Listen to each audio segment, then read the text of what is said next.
The Soviet Union, officially the Union of Soviet Socialist Republics, USSR, was a transcontinental country that spanned much of Eurasia from 1922 to 1991. A flagship communist state, it was nominally a federal union of 15 national republics. In practice, both its government and its economy were highly centralized until its final years. It was a one-party state governed by the Communist Party of the Soviet Union, with the city of Moscow serving as its capital as well as that of its largest and most populous republic, the Russian SFSR. Other major cities included Leningrad, Russian SFSR, Kiev, Ukrainian SSR, Minsk, Belarusian SRR, Ashkent, Uzbek SR, Alma-Ata, Kazakh SSR, Alma-Ata, Kazakh SSR, and Novosibirsk, Russian SSR. It was the largest country in the world, covering over 22,402,200 square kilometers, 8,649,500 sq mi, and spanning 11 time zones. The country's roots lay in the October Revolution of 1917, which saw the Bolsheviks overthrow the Russian provisional government that formed earlier that year, following the February Revolution and the abdication of Tsar Nicholas II, marking the end of the Russian Empire. The new government, led by Vladimir Lenin, established the Russian Socialist Federative Soviet Republic, RSFR, the world's first constitutionally guaranteed socialist state. Persisting internal tensions escalated into the brutal Russian Civil War. As the war progressed in the Bolsheviks' favor, the ERSFR began to incorporate land conquered from the war into nominally independent states, which were unified into the Soviet Union in December 1922. Following Lenin's death in 1924, Joseph Stalin came to power. Stalin inaugurated a period of rapid industrialization and forced collectivization that led to significant economic growth, but also contributed to a famine in 1930-1933 that killed millions. The forced labor camp system of the Gulag was also expanded in this period. Stalin conducted the Great Purge to remove his actual and perceived opponents. After the outbreak of World War II, Germany invaded the Soviet Union. The combined Soviet civilian and military casualty count, estimated to be around 20 million people, accounted for the majority of losses of Allied forces. In the aftermath of World War II, the territory occupied by the Red Army formed various Soviet satellite states. The beginning of the Cold War saw the Eastern Bloc of the Soviet Union confront the Western Bloc of the United States, with the latter grouping becoming largely united in 1949 under N-1849. Under N, the former grouping becoming largely united in 1955 under the Warsaw Pact. As the Soviet Union already had an armed presence and political domination all over its eastern satellite states by 1955, the pact has been long considered superfluous, and because of the rushed way in which it was conceived. NATO. Officials labeled it a cardboard castle. There was no direct military confrontation between the two organizations. Instead, the conflict was fought on an ideological basis and through proxy wars. Both NATO and the Warsaw Pact led to the expansion of military forces and their integration into the respective blocs.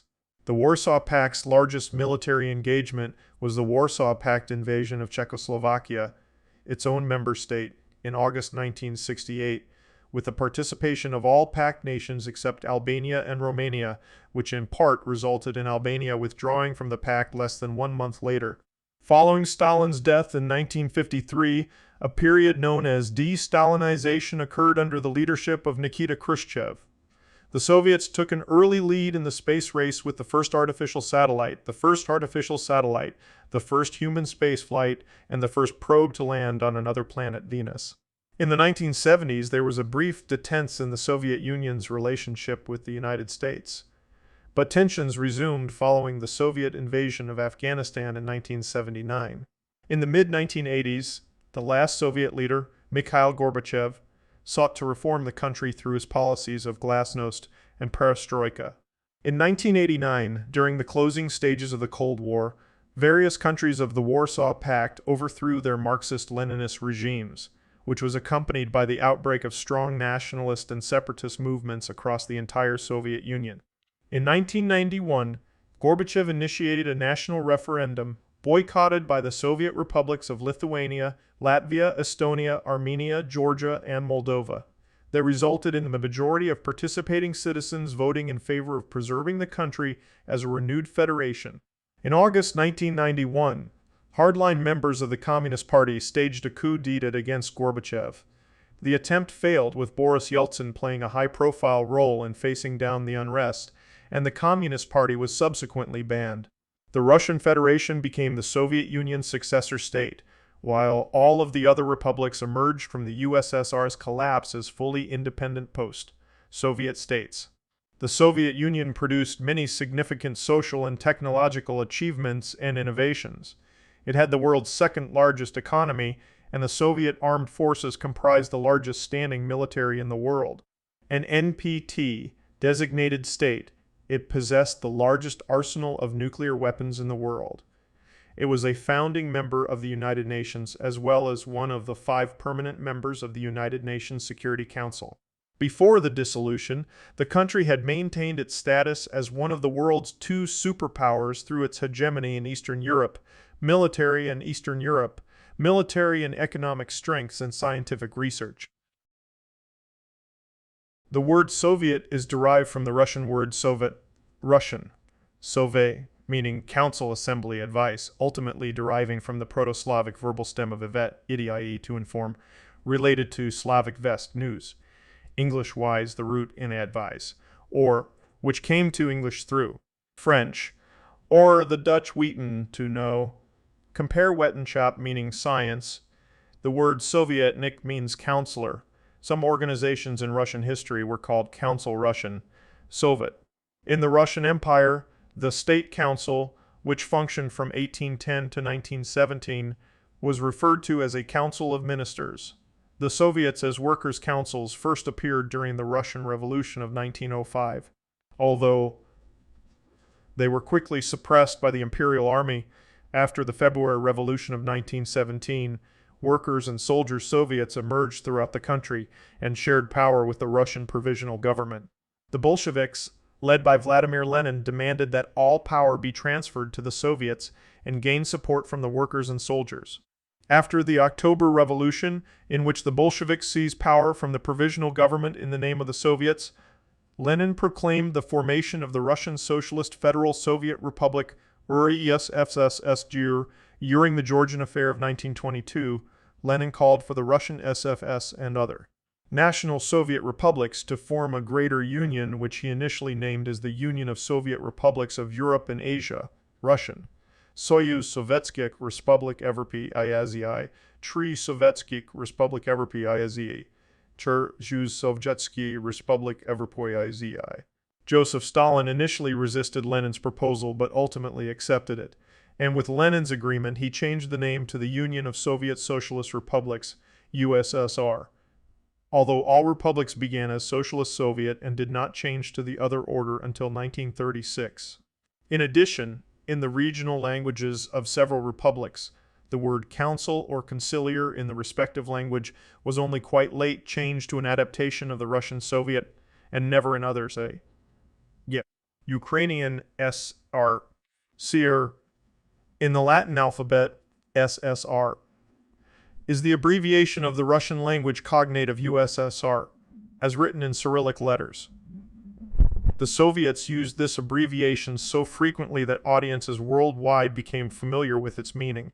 After this, the most common Russian initialization is Soyuz SS's transliteration, Soyuz SR, which, after compensating for grammatical differences, essentially translates to Union of S's in English.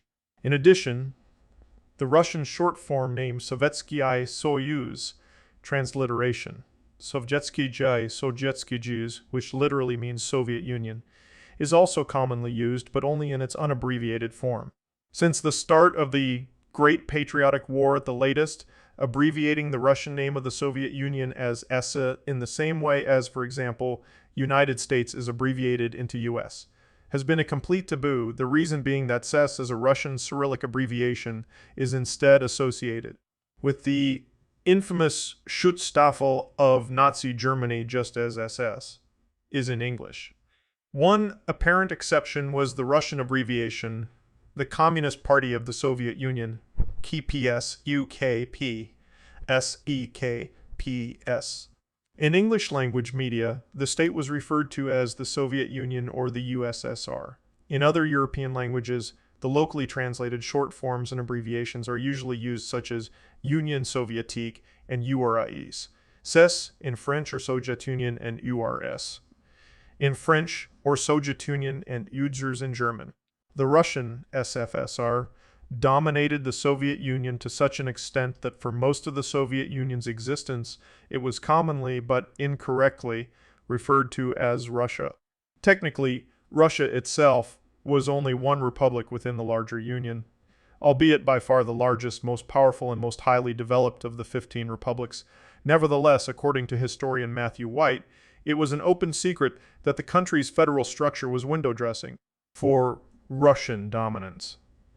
For that reason, the people of the USSR were almost always called Russians, not Soviets, since everyone knew who really ran the show. Modern revolutionary activity in the Russian Empire began with the 1825 Decembrist Revolt. Although serfdom was abolished in 1861, it was done on terms unfavorable to the peasants and served to encourage revolutionaries. A parliament, the State Duma, was established in 1906 after the Russian Revolution of 1905, but Emperor Nicholas II resisted attempts to move from absolute to a constitutional monarchy. Social unrest continued and was aggravated during World War I by military defeat and food shortages in major cities. A spontaneous popular demonstration in Petrograd on 8 March 1917, demanding peace and bread, culminated in the February Revolution and the abdication of Nicholas II and the imperial government.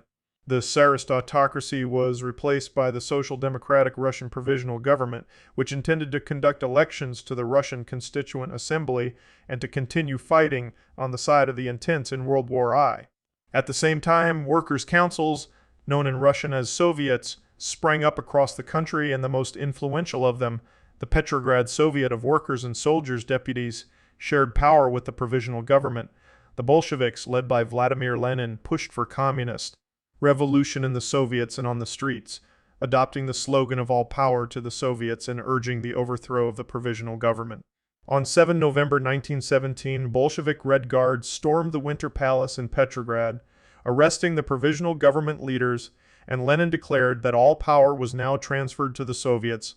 This event would later be officially known in Soviet bibliographies as the Great October Socialist Revolution. The Bloody Red Terror was initiated to shut down all opposition, both perceived and real. In December, the Bolsheviks signed an armistice with the Central Powers, though by February 1918, fighting had resumed. In March, the Soviets ended involvement in the war and signed the separate peace treaty of Brest-Litovsk. A long and bloody civil war ensued between the Reds and the Whites, starting in 1917 and ending in 1923 with the Reds' victory. It included foreign intervention, the murder of the former emperor and his family, and the famine of 1921-1922, which killed about 5 million people. In March 1921, during a related war against Poland, the Peace of Riga was signed, splitting disputed territories in Belarus and Ukraine between the Republic of Poland and Soviet Russia. Soviet Russia sought to reconquer all newly independent nations of the former empire, although their success was limited. Estonia, Finland, Latvia, and Lithuania all repelled Soviet invasions, while Ukraine, Belarus, as a result of the Polish-Soviet War, Armenia, Azerbaijan, and Georgia were occupied by the Red Army. Additionally, forced requisition of food by the Soviet government led to substantial resistance, of which the most notable was the Tambov Rebellion, ultimately put down by the Red Army. The Civil War had a devastating impact on the economy. A black market emerged in Russia, despite the threat of martial law against profiteering. The ruble collapsed, with barter increasingly replacing money as a medium of exchange, and by 1921 heavy industry output had fallen to 20 of 1913 levels. 90s of wages were paid with goods rather than money. 70 of locomotives were in need of repair, and food requisitioning, combined with the effects of 7 years of war and a severe drought, contributed to a famine that caused between 3 and 10 million deaths. Coal production decreased from 27.5 million tons 1913 to 7 million tons 1920, while overall factory production also declined from 10,000 million rubles to 1,000 million rubles. According to the noted historian David Christian, the grain harvest was also slashed from 80.1 million tons 1913 to 46.5 million tons 1920. On 28 December 1922, a conference of plenipotentiary delegations from the Russian SFSR, the Transcaucasian SFSR, the Ukrainian SSR, and the Belarusian SSR, and the Belarusian SR approved the Treaty on the Creation of the USSR and the Declaration of the USSR, forming the Union of Soviet Socialist Republics. These two documents were confirmed by the First Congress of Soviets of the USSR and signed by the heads of the delegations Mikhail Kalinin, Mikhail Tushchakaya, Mikhail Shakaya, Mikhail Frunz, Grigory Petrovsky, and Alexander Chervyakov on 30 December 1922. The formal proclamation was made from the stage of the Bolshoi Theater in Moscow. An intensive restructuring of the economy, industry, and politics of the country began in the early days of Soviet power in 1917. A large part of this was done according to the Bolshevik initial decrees, government documents signed by Vladimir Lenin.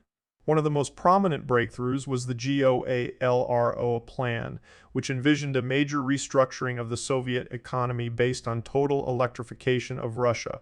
The plan became the prototype for subsequent five-year plans and was fulfilled by 1931. After the economic policy of war communism during the Russian Civil War, as a prelude to fully developing socialism in the country, the Soviet government permitted some private enterprise to coexist alongside nationalized industry in the 1920s, and total food requisition in the 1920s, and total food requisition in the countryside was replaced by a food tax. From its creation, the government in the Soviet Union was based on the one-party rule of the Communist Party, Bolsheviks. The stated purpose was to prevent the return of capitalist exploitation, and that the principles of democratic centralism would be the most effective in representing the people's will in a practical manner. The debate over the future of the economy provided the background for a power struggle in the years after Lenin's death in 1924. Initially, Lenin was to be replaced by a troika consisting of Grigory Zinoviev of the Ukrainian SSR, Lev Kamenev of the Russian SRA, and Joseph Stalin of the Transcaucasian SFSR. On 1 February 1924, the USSR was recognized by the United Kingdom. The same year, a Soviet constitution was approved, legitimizing the December 1922 union. According to Archie Brown, the constitution was never an accurate guide to political reality in the USSR.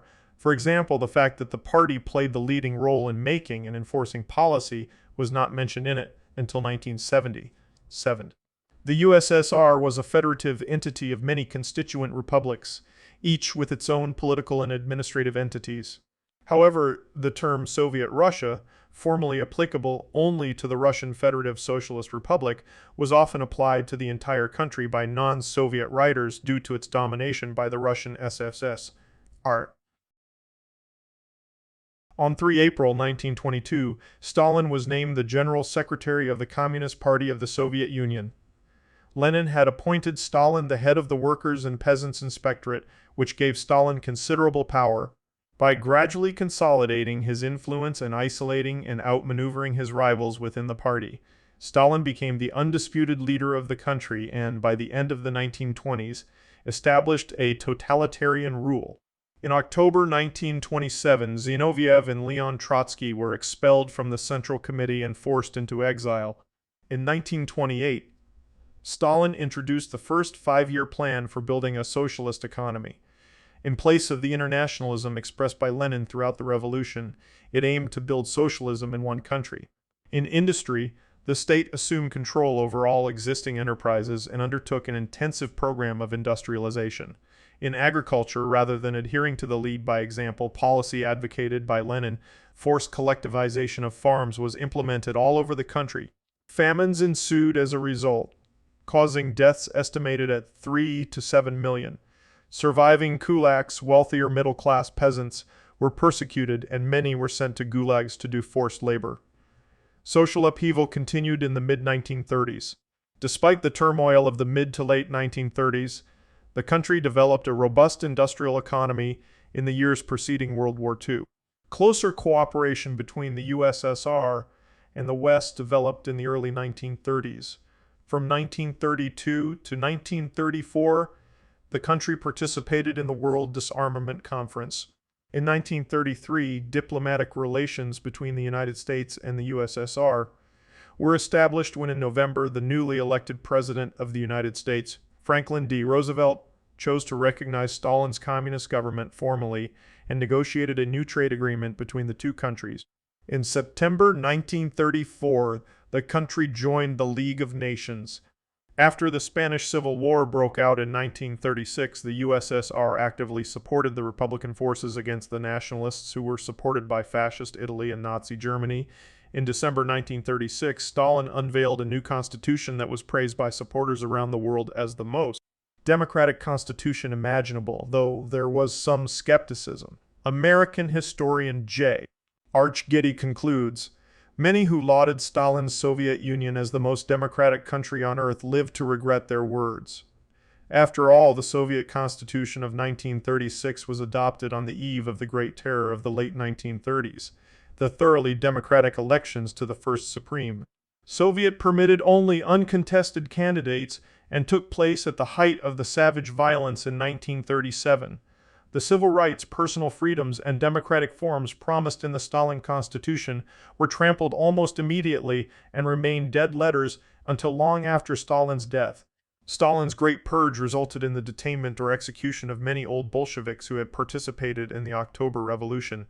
According to declassified Soviet archives, the NKV arrested more than 1.5 million people in 1937 and 1937 and 1937 and 1938, of whom 681,682 were shot. Over those 2 years, there were an average of over 1,000 executions a day. In 1939, after attempts to form a military alliance with Britain and France against Germany failed, the Soviet Union made a dramatic shift towards Nazi Germany. Almost a year after Britain and France had concluded the Munich Agreement with Germany, the Soviet Union made agreements with Germany as well, both militarily and economically during extensive talks. Unlike the case of Britain and France, the Soviet Union's agreement with Germany, the Molotov-Ribbentrop Pact signed on 23 August 1939, included a secret protocol that paved the way for the Soviet invasion of Eastern European states and occupation of their territories. The pact made possible the Soviet occupation of Lithuania, Latvia, Estonia, Bessarabia, northern Bukovina, and eastern Poland. On 1 September, Germany invaded Poland, and on the 17th, the Soviet Union invaded Poland as well. On 6 October, Poland fell and part of the Soviet occupation zone was then handed over to Germany. On 10 October, the Soviet Union and Lithuania signed an agreement whereby the Soviet Union transferred Polish sovereignty over the Vilna region to Lithuania, and on 28 October, the boundary between the Soviet occupation zone and the new territory of Lithuania was officially demarcated. On 1 November, the Soviet Union annexed western Ukraine, followed by western Belarus on the 2nd. In late November, unable to coerce the Republic of Finland by diplomatic means into moving its border 25 kilometers 16 mi back from Leningrad, Stalin ordered the invasion of Finland. On 14 December 1939, the Soviet Union was expelled from the League of Nations for invading Finland. In the east, the Soviet military won several decisive victories during border clashes with the Empire of Japan in 1938 and 1938 and 1939. However, in April 1941, the USSR signed the Soviet-Japanese Neutrality Pact with Japan, which the Soviets would unilaterally break in 1945, recognizing the territorial integrity of Manchukuo, a Japanese puppet state. The pact ensured Japan would not enter the war against the USSR on the side of Germany later. Germany broke the Molotov-Ribbentrop Pact and invaded the Soviet Union on 22 June 1940. Starting what is known in Russia and some other post-Soviet states as the Great Patriotic War. The Red Army stopped the seemingly invincible German army at the Battle of Moscow.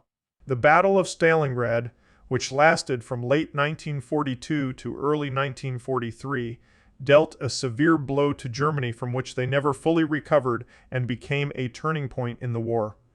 After Stalingrad, Soviet forces drove through Eastern Europe to Berlin before Germany surrendered in 1945. The German army suffered 80 of its military deaths in the Eastern Front. Harry Hopkins, a close foreign policy advisor to Franklin D. Roosevelt, spoke on 10 August 1943 of the USSR's decisive role in the war, saying that while in Sicily the forces of Great Britain and the United States are being opposed by 2 German divisions, the Russian front is receiving attention of approximately 200 German divisions. Up to 34 million soldiers served in the Red Army during World War II, 8 million of which were non-Slavic minorities. The USSR suffered greatly in the war, losing around 20 million people. Modern Russian sources put the number at 26.6 million. This includes 87 million military deaths. The majority of the losses were ethnic Russians, followed by ethnic Russians, followed by ethnic Ukrainians. Approximately 2.8 million Soviet POWs died of starvation, mistreatment, or executions in just 8 months of 1941-42. More than 2 million people were killed in Belarus during the 3 years of German occupation, almost a quarter of the region's population, including around 550,000 Jews in the Holocaust in Belarus. During the war, the country, together with the United States, the United Kingdom, and China, were considered the Big Four Allied powers, and later became the 4 policemen that formed the basis of the United Nations Security Council. It emerged as a superpower in the post-war period. Once denied diplomatic recognition by the Western world, the USSR had official relations with practically every country by the late 1940s. A member of the United Nations at its foundation in 1945, the country became one of the 5 permanent members of the United Nations Security Council, which gave it the right to veto any of its resolutions. The USSR, in fulfillment of its agreement with the Allies at the Yalta Conference, broke the Soviet-Japanese Neutrality Pact in April 1945, which Japan had been honoring despite their alliance with Germany, and invaded Manchukuo and other Japan-controlled territories on 9 August 1945. This conflict ended with a decisive Soviet victory, contributing to the unconditional surrender of Japan and the end of World War II. Soviet soldiers committed mass rapes in occupied territories, especially in Germany. The wartime rapes were followed by decades of silence. According to historian Antony Beevor, whose books were banned in 2015 from some Russian schools and colleges, NKVD, VD, Viet Secret Police, files have revealed that the leadership knew what was happening, but did little to stop it. It was often rear echelon units who committed the rapes. According to Professor Oleg Urzhashevsky, 4,148 Red Army officers and many privates were punished for committing atrocities. The exact number of German women and girls raped by Soviet troops during the war and occupation is uncertain, but historians estimate their numbers are likely in the hundreds of thousands, and possibly as many as 2 million. The Soviet Union was greatly assisted in its wartime effort by the United States via Lend-Lease. In total, the U.S. deliveries to the USSR through Lend-Lease amounted to $11 billion in materials, over 400,000 jeeps and trucks, 12,000 armored vehicles including 7,000 tanks, about 1,386 of which were M3Ls and 4,102 Mace and 4,102 M4 Shermans, 11,400 aircraft of which 4,719 were B-10 or 20 Havocs and 2397 were Bell P-63 King Cobras, and 1.75 million tons of food. As Soviet soldiers were bearing the brunt of the war, Roosevelt's advisor Harry Hopkins felt that American aid to the Soviets would hasten the war's conclusion.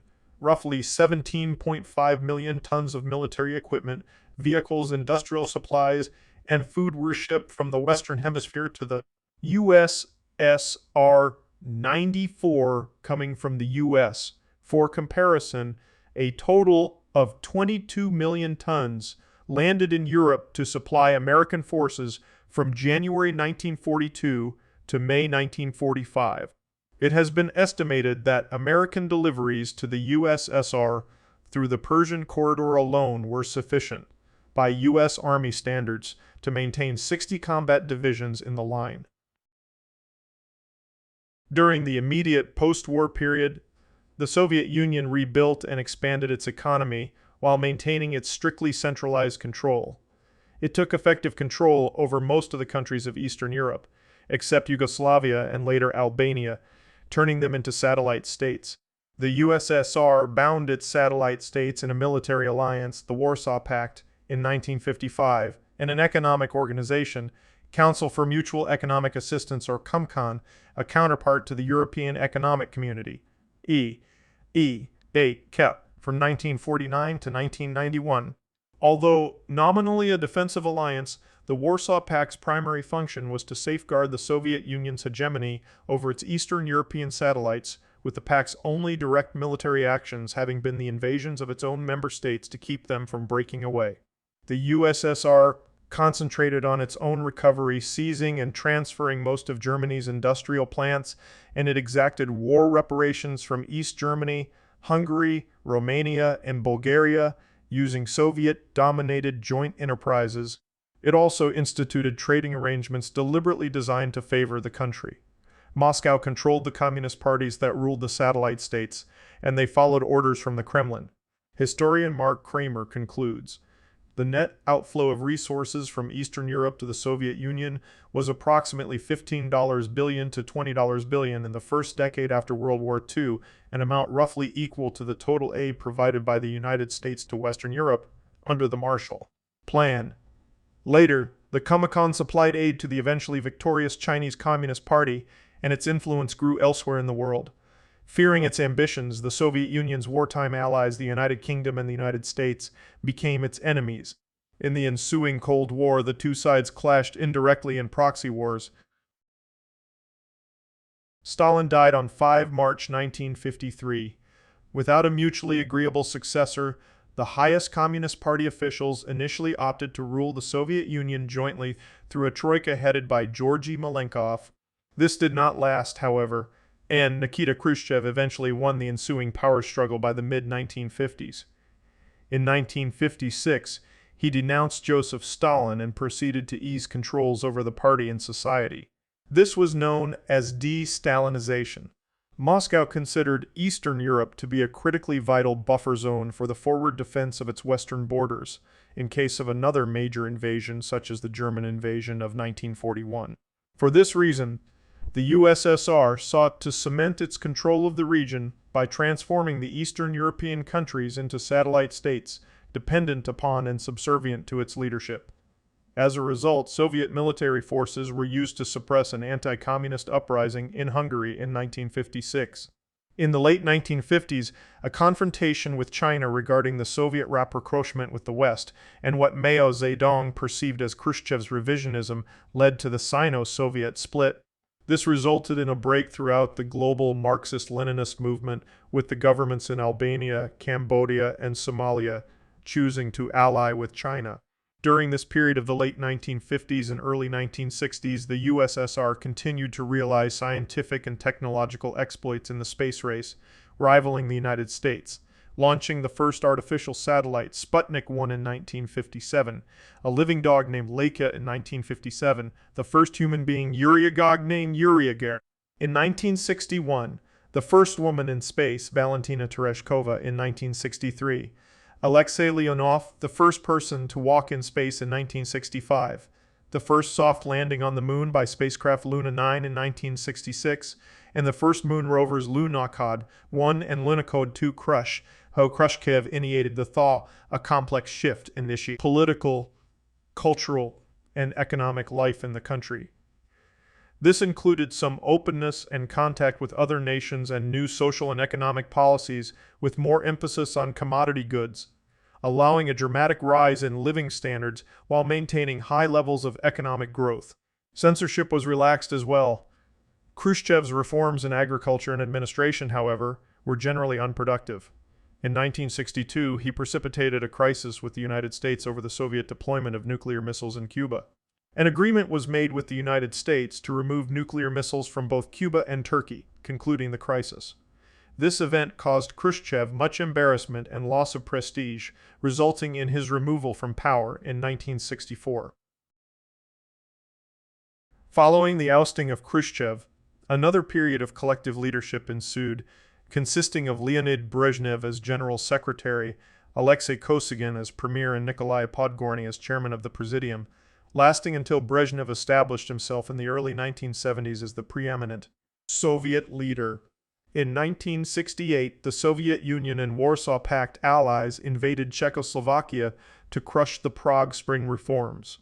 In the aftermath, Brezhnev justified the invasion and previous military interventions, as well as any potential military interventions in the future, by introducing the Brezhnev Doctrine, which proclaimed any threat to Soviet rule in a Warsaw Pact state as a threat to all Warsaw Pact states, therefore justifying military intervention. Brezhnev presided throughout detentes with the West that resulted in treaties on armament control SALTEIESALT2 anti-ballistic missile treaty, while at the same time building up Soviet military might. In October 1977, the Third Soviet Constitution was unanimously adopted. The prevailing mood of the Soviet leadership at the time of Brezhnev's death in 1982 was one of aversion to change. The long period of Brezhnev's rule had come to be dubbed one of standstill, with an aging and ossified top political leadership. This period is also known as the era of stagnation, a period of adverse economic, political, and social effects in the country, which began during the rule of Brezhnev and continued under his successors, Yuri Andropov and Konstantin Chernenko. In late 1979, the Soviet Union's military intervened in the ongoing civil war in neighboring Afghanistan, effectively ending a détente with the West. Two developments dominated the decade that followed: the increasingly apparent crumbling of the Soviet Union's economic and political structures, and the patchwork attempts at reforms to reverse that process. Kenneth S. Defies argued in Beyond Oil that the Reagan administration encouraged Saudi Arabia to lower the price of oil to the point where the Soviets could not make a profit selling their oil, and resulted in the depletion of the country's hard currency reserves. Brezhnev's next two successors, transitional figures with deep roots in his tradition, did not last long. Yuri Andropov was 68 years old and Konstantin Chernenko 72 when they assumed power. Both died in less than 2 years. In an attempt to avoid a third short-lived leader in 1985, the Soviets turned to the next generation and selected Mikhail Gorbachev. In addition to the failing economy, the prolonged war in Afghanistan led to increased public dissatisfaction with the communist regime. Also, the Chernobyl disaster in 1986 added motive force to Gorbachev's reforms. He made significant changes in the economy and party leadership called Perestroika. His policy of Glasnost freed public access to information after decades of heavy government censorship. Gorbachev also moved to end the Cold War. In 1988, the USSR abandoned its war in Afghanistan and began to withdraw its forces. In the following year, Gorbachev refused to interfere in the internal affairs of the Soviet satellite states, which paved the way for the revolutions of 1989. In particular, the standstill of the Soviet Union at the Pan-European picnic in August 1989 then set a peaceful chain reaction in motion, at the end of which the Eastern Bloc collapsed. With the tearing down of the Berlin Wall and with East and West Germany pursuing reunification, the Iron Curtain between the West and Soviet occupied regions came down. At the same time, the Soviet republics started legal moves towards potentially declaring sovereignty over their territories, citing the freedom to secede in Article 72 of the USSR Constitution. On 7 April 1990, a law was passed allowing a republic to secede if more than two-thirds of its residents voted for it in a referendum. Many held their first free elections in the Soviet era for their own national legislatures in 1990. Many of these legislatures proceeded to produce legislation contradicting the Union laws in what was known as the War of Laws. In 1989, the Russian SFSR convened a newly elected Congress of People's Deputies. Boris Yeltsin was elected its chairman. On 12 June 1990, the Congress declared Russia's sovereignty over its territory and proceeded to pass laws that attempted to supersede some of the Soviet laws. After a landslide victory of Sejudis in Lithuania, that country declared its independence restored on 11 March 1990, citing the illegality of the Soviet occupation of the Baltic states.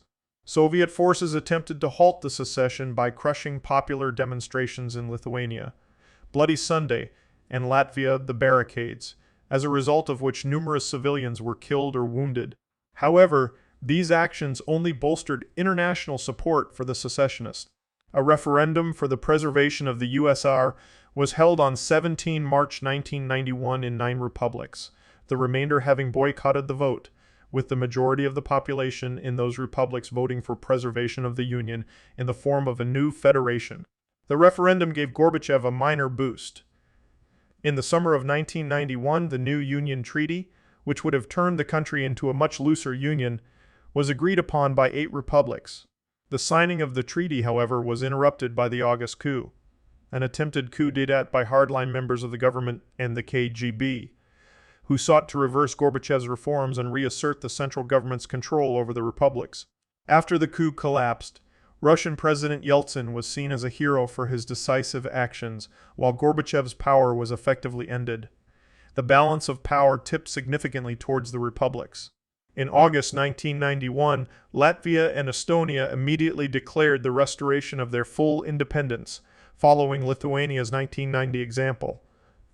Gorbachev resigned as General Secretary in late August, and soon afterwards the party's activities were indefinitely suspended, effectively ending its rule. By the fall, Gorbachev could no longer influence events outside Moscow, and he was being challenged even there by Yeltsin, who had been elected president of Russia in July 1991. The remaining 12 republics continued discussing new, increasingly looser models of the Union. However, by December, all except Russia and Kazakhstan had formally declared independence. During this time, Yeltsin took over what remained of the Soviet government, including the Moscow Kremlin. The final blow was struck on 1 December when Ukraine, the second most powerful republic, voted overwhelmingly for independence. Ukraine's secession ended any realistic chance of the country staying together even on a limited scale. On 8 December 1991, the presidents of Russia, Ukraine, and Belarus, formerly Byelorussia, signed the Belovezh Accords, which declared the Soviet Union dissolved and established the Commonwealth of Independent States, CIS, in its place. While doubts remained over the authority of the accords to do this, on 21 December 1991, the representatives of all Soviet republics except Georgia signed the Alma-Ata Protocol, which confirmed the accords. On 25 December 1991, Gorbachev resigned as the president of the USSR, declaring the office extinct. He turned the powers that had been vested in the presidency over to Yeltsin's. That night, the Soviet flag was lowered for the last time, and the Russian tricolor was raised in its place. The following day, the Supreme Soviet, the highest governmental body, voted both itself and the country out of existence. This is generally recognized as marking the official, final dissolution of the Soviet Union as a functioning state and the end of the Cold War. The Soviet Army initially remained under overall CIS command but was soon absorbed into the different military forces of the newly independent states. The few remaining Soviet institutions that had not been taken over by Russia ceased to function by the end of 1991. Following the dissolution, Russia was internationally recognized as the USSR's legal successor on the international stage. To that end, Russia voluntarily accepted all Soviet foreign debt and claimed Soviet overseas properties as its own. Under the 1992 Lisbon Protocol, Russia also agreed to receive all nuclear weapons remaining in the territory of other former Soviet republics. Since then, the Russian Federation has assumed the Soviet Union's rights and obligations and is widely viewed as the USSR's successor state. Ukraine has refused to recognize exclusive Russian claims to succession of the USSR and claimed such status for Ukraine as well, which was codified in Articles 7 and 8 of its 1991 Law on Legal Succession of Ukraine.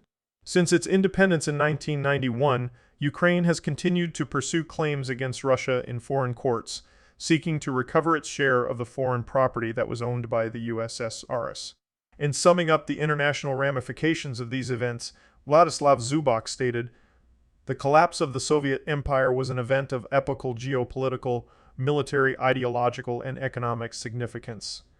Before the dissolution, the country had maintained its status as one of the world's two superpowers for 4 decades after World War II through its hegemony in Eastern Europe, military strength, economic strength, and scientific research, especially in space technology and weaponry. The analysis of the succession of states for the 15 post-Soviet states is complex. The Russian Federation is widely seen as the legal continuator state and is for most purposes the heir to the Soviet Union. It retained ownership of all former Soviet embassy properties, inheriting the full Soviet nuclear arsenal, and also inherited the Soviet Union's UN membership with its permanent seat on the Security Council of the 2 other co-founding states of the USSR. At the time of the dissolution, Ukraine was the only one that had passed laws similar to Russia, claiming it as a state successor of both the Ukrainian SASR and the USSR and the USSR. Soviet treaties laid groundwork for Ukraine's future foreign agreements, as well as leading to the country agreeing to undertake 16.37% of debts of the Soviet Union, for which it was going to receive its share of the USSR's foreign property. Russia's position as the only continuation of the USSR that became widely accepted in the West, as well as constant pressure from the Western countries, allowed Russia to inherit Soviet state property abroad and conceal information about it. Due to that, Ukraine never ratified zero-option agreement that Russian Federation had signed with other former Soviet republics, as it denied disclosing of information about Soviet gold reserves and its diamond fund. The dispute over former Soviet property and assets between the 2 former republics is still ongoing. The conflict is unsolvable. We can continue to poke Kiev handouts in the calculation of solve the problem, only it won't be solved. Going to a trial is also pointless. For a number of European countries, this is a political issue, and they will make a decision clearly in whose favor.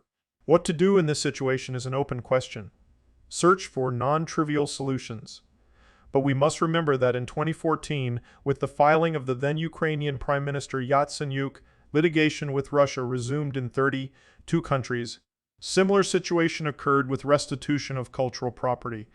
Although on 14 February 1992, Russia and other former Soviet republics signed agreement on the return of cultural and historic property to the origin states in Minsk, it was halted by the Russian State Duma that eventually passed federal law on cultural valuables displaced to the USSR as a result of the Second World War and located on the territory of the Russian Federation, which made restitution currently impossible, effectively barring the return of looted cultural heritage by Soviet troops during the Second World War to its original owners. Estonia, Latvia, and Lithuania consider themselves as revivals of the 3 independent countries that existed prior to their occupation and annexation by the Soviet Union in 1940.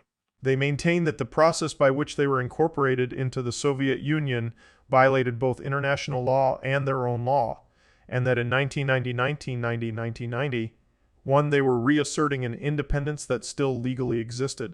Nearly all of the post-Soviet states suffered deep and prolonged recessions after shock therapy, with poverty increasing more than tenfold. In a 2001 study by the economist Stephen Rosefield, he calculated that there were 3.4 million premature deaths in Russia from 1990 to 1990 to 1998, which he partly blames on the shock therapy. That came with the Washington Consensus. There are additionally 6 states that claim independence from the other internationally recognized post-Soviet states, but possess limited international recognition.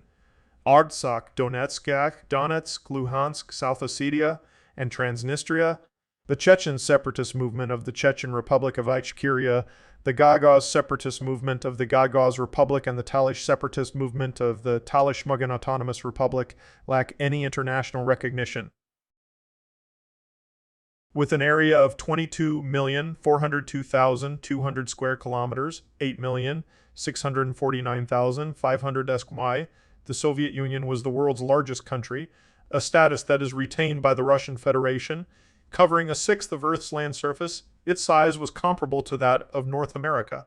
2 other successor states, Kazakhstan and Ukraine, rank among the top 10 countries by land area and the largest country entirely in Europe, respectively. The European portion accounted for a quarter of the country's area and was the cultural and economic center. The eastern part in Asia extended to the Pacific Ocean to the east and Afghanistan to the south, and, except some areas in Central Asia, was much less populous. It spanned over 10,000 kilometers, 6,200 miles, east to west across 11 time zones, and over 7,200 kilometers, 4,500 miles, north to south. It had 5 climate zones: tundra, taiga, steppes, desert, and mountains. The USSR, like Russia, had the world's longest border, measuring over 60,000 kilometers, 37,000 mi, or 1/182 circumferences of Earth. 2/3 of it was a coastline. The country bordered Afghanistan, the People's Republic of China, Czechoslovakia, Finland, Hungary, Iran, Mongolia, North Korea, Norway, Poland, Romania, and Turkey from 1945 to 1991. The Bering Strait separated the USSR from the United States. The country's highest mountain was Communism Peak, now Ismoil Somoni Peak, in Tajikistan at 7,495 meters, 24,590 feet. The USSR also included most of the world's largest lakes: the Caspian Sea, shared with Iran, and Lake Baikal, the world's largest by volume, and deepest freshwater lake that is also an internal body of water in Russia. There were 3 power hierarchies in the Soviet Union: the legislature represented by the Supreme Soviet of the Soviet Union, the government represented by the Council of Ministers, and the Communist Party of the Soviet Union, CPSU, the only legal party and the final policy maker in the country.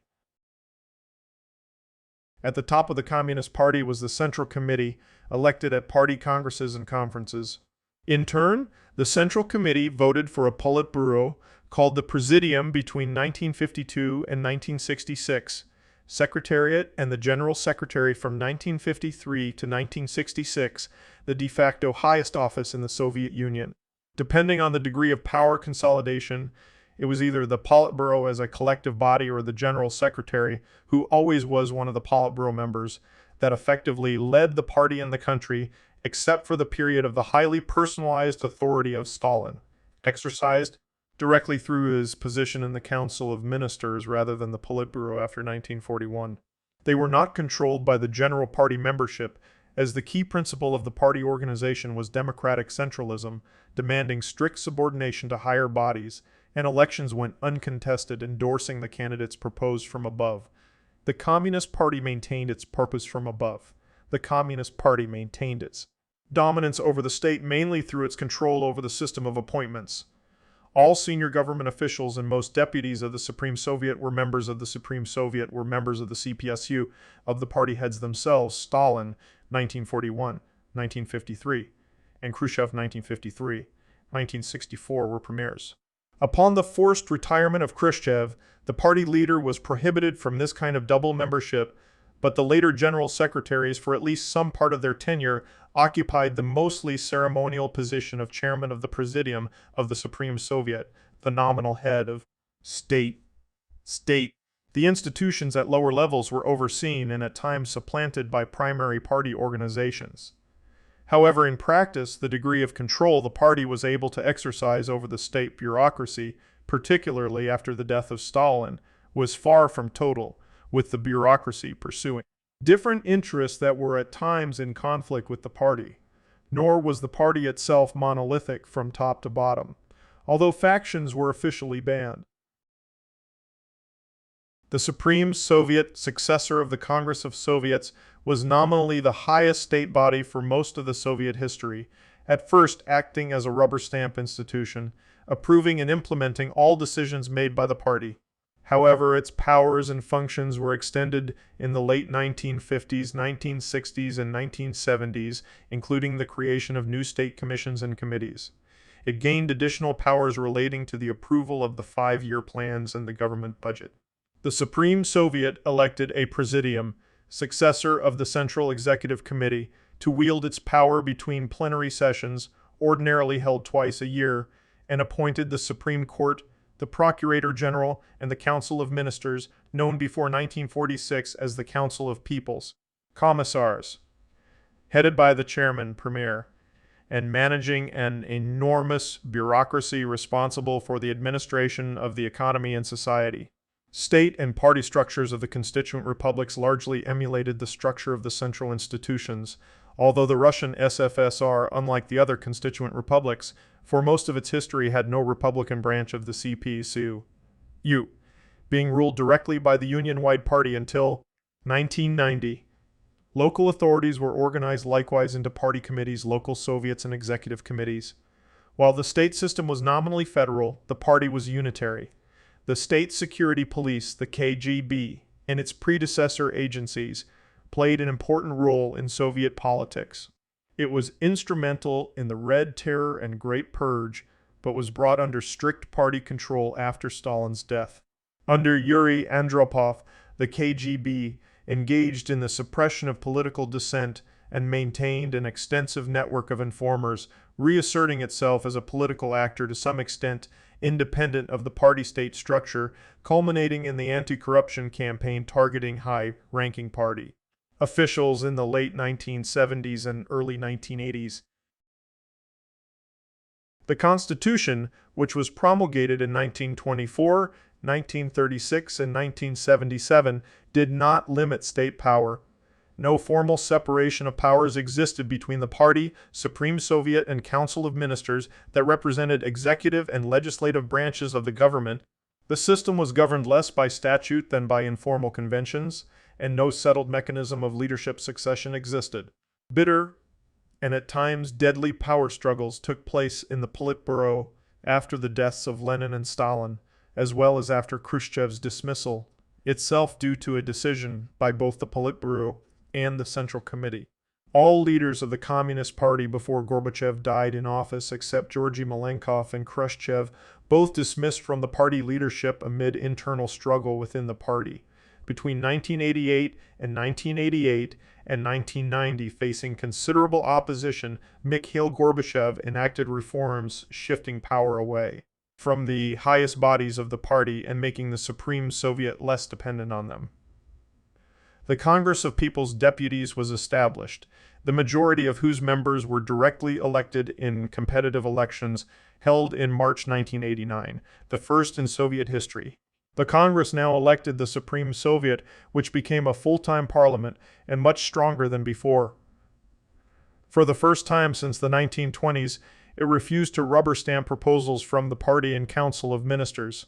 In 1990, Gorbachev introduced and assumed the position of the President of the Soviet Union, concentrated power in his executive office, independent of the party, and subordinated the government, now renamed the Cabinet of Ministers of the USSR, to himself. Tensions grew between the Union-wide authorities under Gorbachev, reformists led in Russia by Boris Yeltsin and controlling the newly elected Supreme Soviet of the Russian SFSR, and communist hardliners on August 1991, a group of hardliners staged a coup attempt. The coup failed, and the State Council of the Soviet Union became the highest organ of state power in the period of transition. Gorbachev resigned as General Secretary, only remaining president for the final months of the existence of the U.S.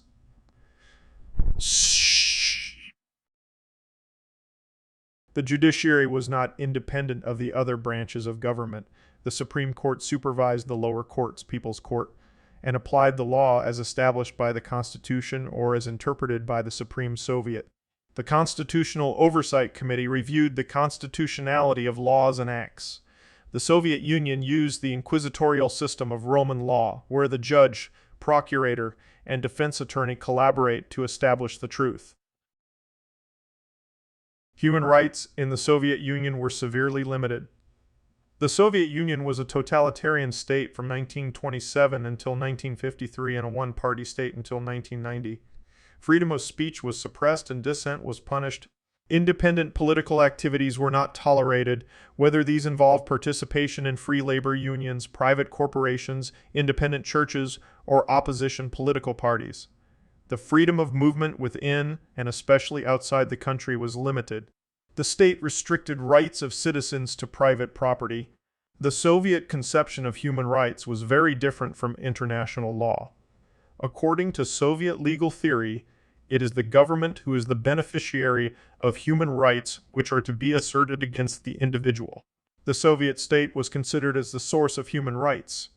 Therefore, the Soviet legal system regarded law as an arm of politics and courts as agencies of the government. Extensive judicial powers were given to the Soviet secret police agencies. The Soviet government in practice significantly curbed the rule of law, civil liberties, protection of law, freedom of movement, and guarantees of property, which were considered as examples of bourgeois morality by Soviet law theorists such as Andrei Vyshinsky. According to Vladimir Lenin, the purpose of socialist courts was not to eliminate terror, but to substantiate it and legitimize it in principle. The Soviet Union signed legally binding human rights documents, such as the International Covenant on Civil and Political Rights in 1973, but they were neither widely known or accessible to people living under communist rule, nor were they taken seriously by the communist authorities. During his rule, Stalin always made the final policy decisions. Otherwise, Soviet foreign policy was set by the Commission on the Foreign Policy of the Central Committee of the Communist Party of the Soviet Union, or by the party's highest body, the Politburo. Operations were handled by the separate Ministry of Foreign Affairs. It was known as the People's Commissariat for Foreign Affairs, or Narkomandel, until 1946. The most influential spokesmen were Georgy Chicherin, 1872-1936, Maxim Litvinov, 1876-1951, Vyacheslav Molotov, 1890-1986, Andrei Vyshinsky, 1883-1983, 1954, and Andrei Gromyko, 1909-1918, and Ochil Comintern, 1919-1943, or Communist International, was an international communist organization based in the Kremlin that advocated world communism. The Comintern intended to struggle by all available means, including armed force, for the overthrow of the international bourgeoisie and the creation of an international Soviet republic as a transition stage to the complete abolition of the state. It was abolished as a conciliatory measure toward Britain and the United States.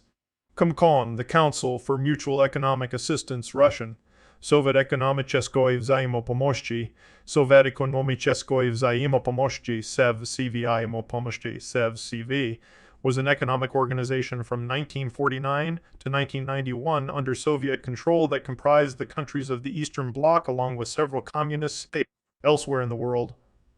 Moscow was concerned about the Marshall Plan, and Comecon was meant to prevent countries in the Soviet sphere of influence from moving towards that of the Americans and Southeast Asia. Comecon was the Eastern Bloc's reply to the formation in Western Europe of the Organization for European Economic Cooperation, OEAC.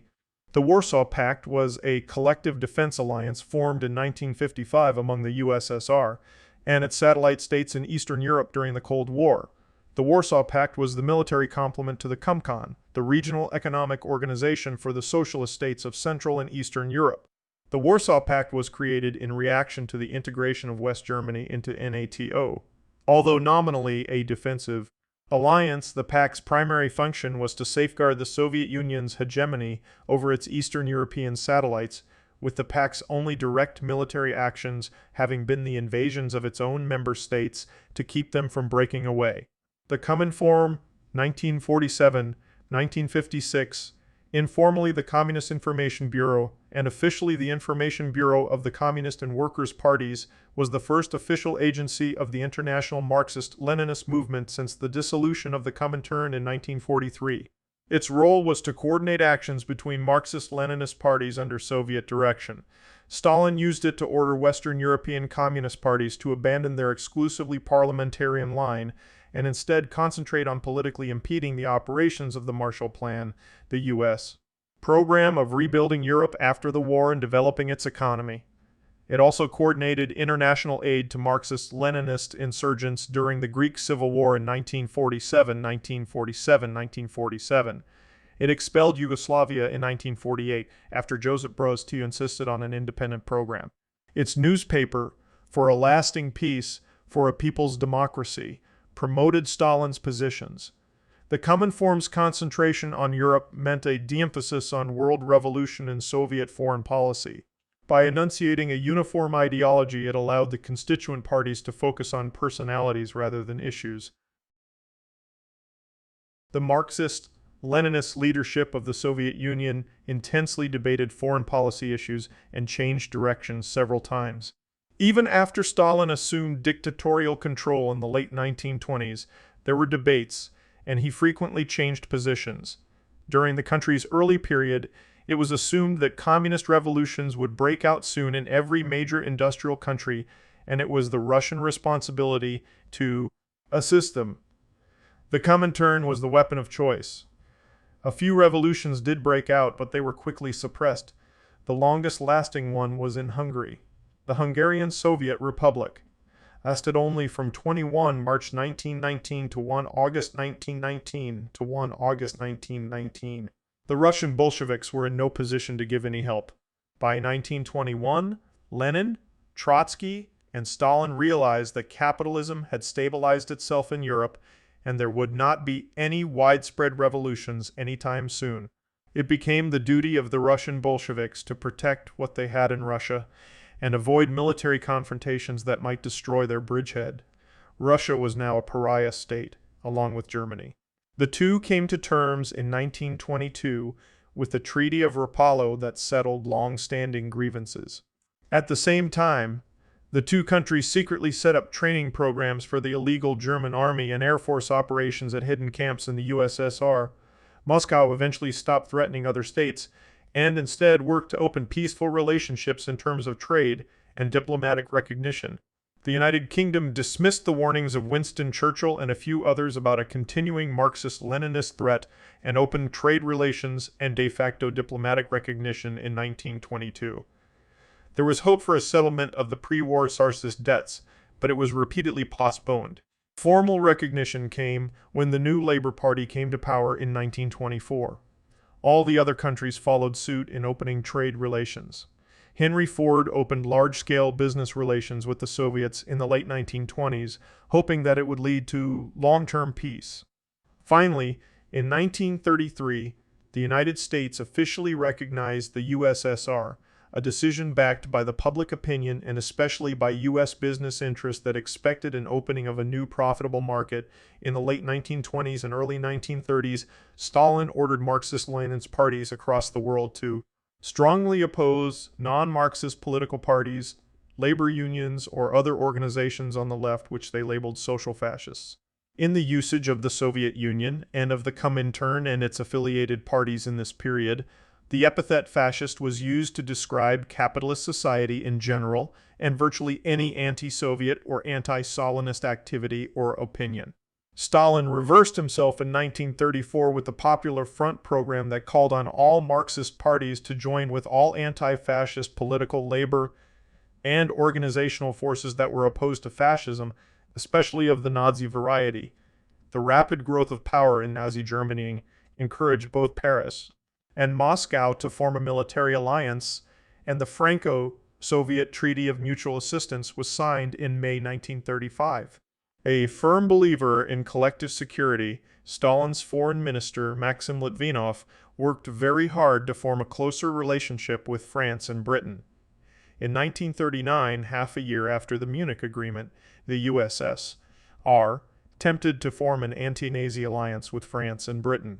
Adolf Hitler proposed a better deal, which would give the USSR control over much of Eastern Europe through the Molotov-Ribbentrop Pact. In September, Germany invaded Poland and the USSR, so invaded later that month, resulting in the partition of Poland.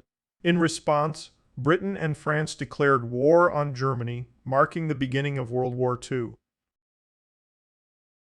Up until his death in 1953, Joseph Stalin controlled all foreign relations of the Soviet Union during the interwar period. Despite the increasing buildup of Germany's war machine and the outbreak of the Second Sino-Japanese War, the Soviet Union did not cooperate with any other nation, choosing to follow its own path. However, after Operation Barbarossa, the Soviet Union's priorities changed. Despite previous conflict with the United Kingdom, Vyacheslav Molotov dropped his post-war border demands. The Cold War was a period of geopolitical tension between the United States and the Soviet Union and their respective allies, the Western Bloc and the Eastern Bloc, which began following World War II in 1945. The term Cold War is used because there was no large-scale fighting directly between the two superpowers, but they each supported major regional conflicts known as proxy wars. The conflict was based around the ideological and geopolitical struggle for global influence by these two superpowers following their temporary alliance and victory against Nazi Germany in 1945. Aside from the nuclear arsenal development and conventional military deployment, the struggle for dominance was expressed via indirect means such as psychological warfare, propaganda campaigns, espionage, far-reaching embargoes, rivalry at sports events, and technological competitions such as the space race.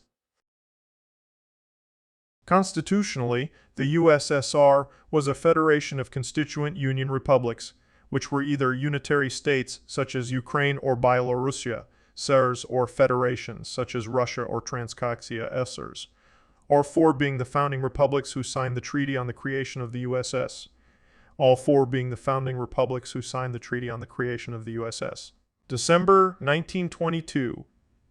In 1924, during the national delimitation in Central Asia, Uzbekistan and Turkmenistan were formed from parts of Russia's Turkestan, ASSR, and two Soviet dependencies, the Khorizm and Bukharan Pass. In 1929, Tajikistan was split off from the Uzbekistan SRI.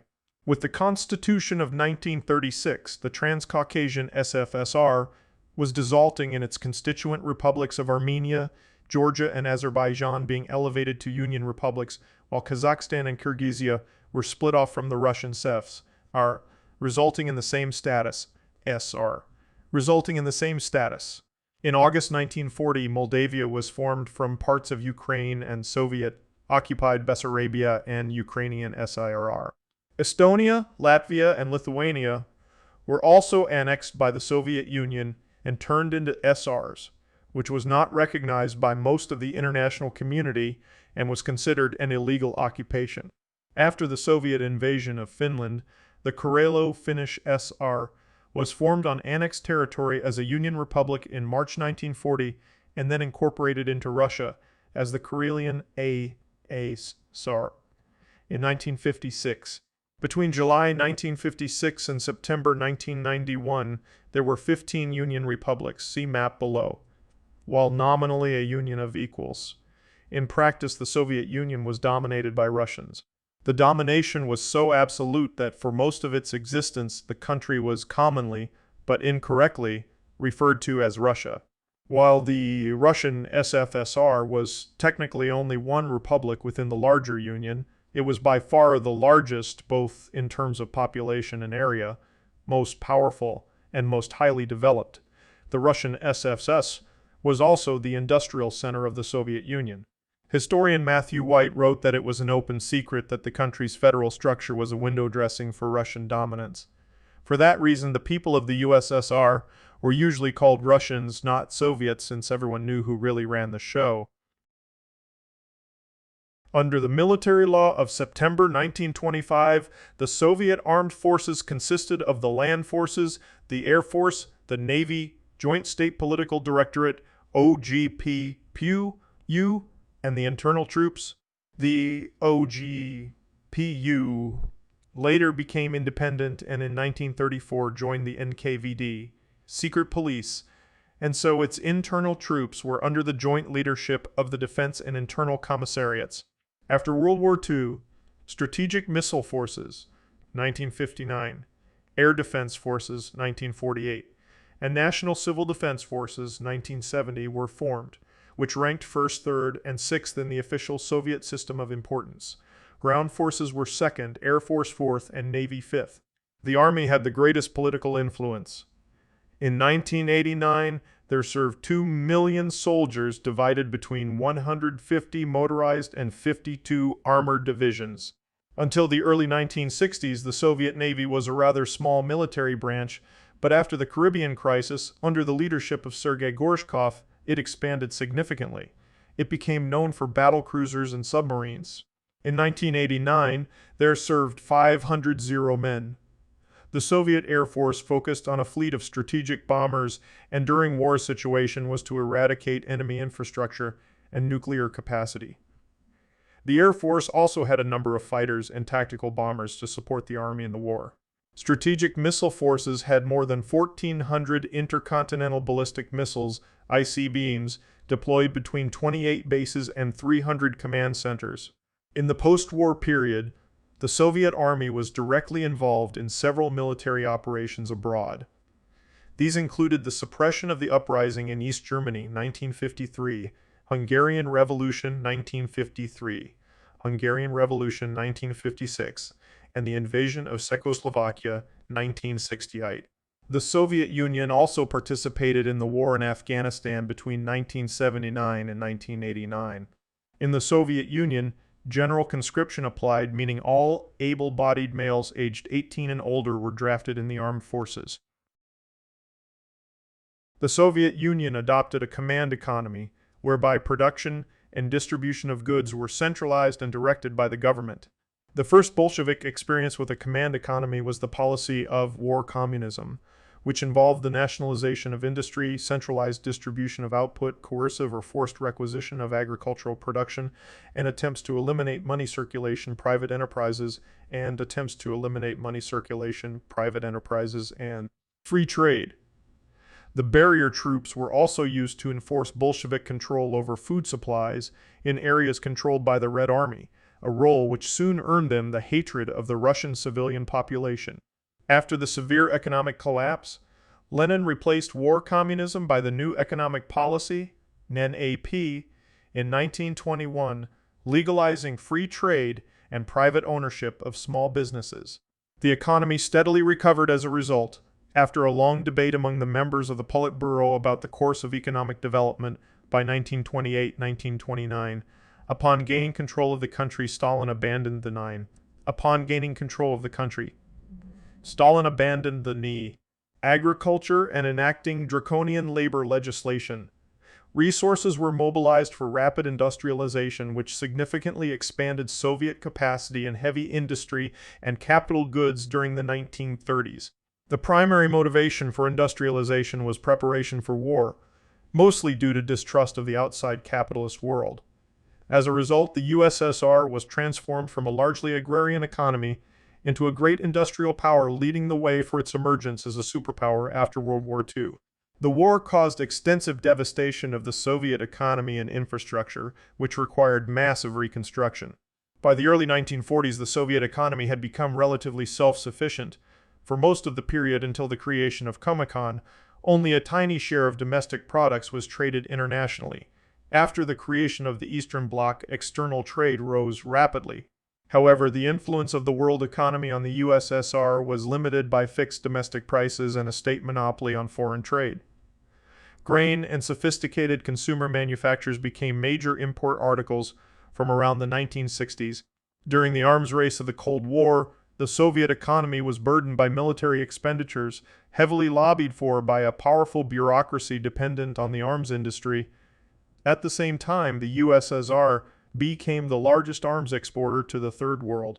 A portion of Soviet resources during the Cold War were allocated in aid to the Soviet-aligned states. The Soviet Union's military budget in the 1970s was gigantic, forming 40-60% of the entire federal budget and accounting to 15% of the USSR's GDP, or teen in the 1980s. From the 1930s until its dissolution in late 1991, the way the Soviet economy operated remained essentially unchanged. The economy was formally directed by central planning, carried out by Gosplan, and organized in 5-year plans. However, in practice, the plans were highly aggregated and provisional, subject to ad hoc intervention by superiors. All critical economic decisions were taken by the political leadership. Allocated resources and planned targets were usually denominated in rubles rather than in physical goods. Credit was discouraged, but widespread. The final allocation of output was achieved through relatively decentralized, unplanned contracting. Although in theory prices were legally set from above, in practice they were often negotiated, and informal horizontal links, between producer factories, were widespread. A number of basic services were state-funded, such as education and healthcare. In the manufacturing sector, heavy industry and defense were prioritized over consumer goods. Consumer goods, particularly outside large cities, were often scarce, of poor quality, and limited variety. Under the command economy, consumers had almost no influence on production, and the changing demands of a population with growing incomes could not be satisfied by supplies at rigidly fixed prices. A massive, unplanned second economy grew up at low levels alongside the planned one, providing some of the goods and services that the planners could not. The legalization of some elements of the decentralized economy was attempted with the reform of 1965. Although statistics of the Soviet economy are notoriously unreliable and its economic growth difficult to estimate precisely, by most accounts, the economy continued to expand until the mid-1980s.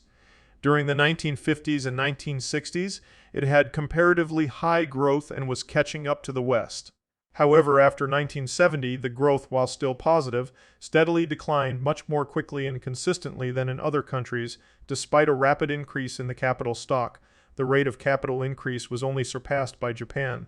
Overall, the growth rate of per capita income in the Soviet Union between 1960 and 1989 was slightly above the world average, based on 102 countries. A 1986 study published in the American Journal of Public Health claimed that, citing World Bank data, the Soviet model provided a better quality of life and human development than market economies at the same level of economic development in most cases. According to Stanley Fisher and William Easterly, growth could have been faster. By their calculation, per capita income in 1989 should have been twice higher than it was, considering the amount of investment, education, and population.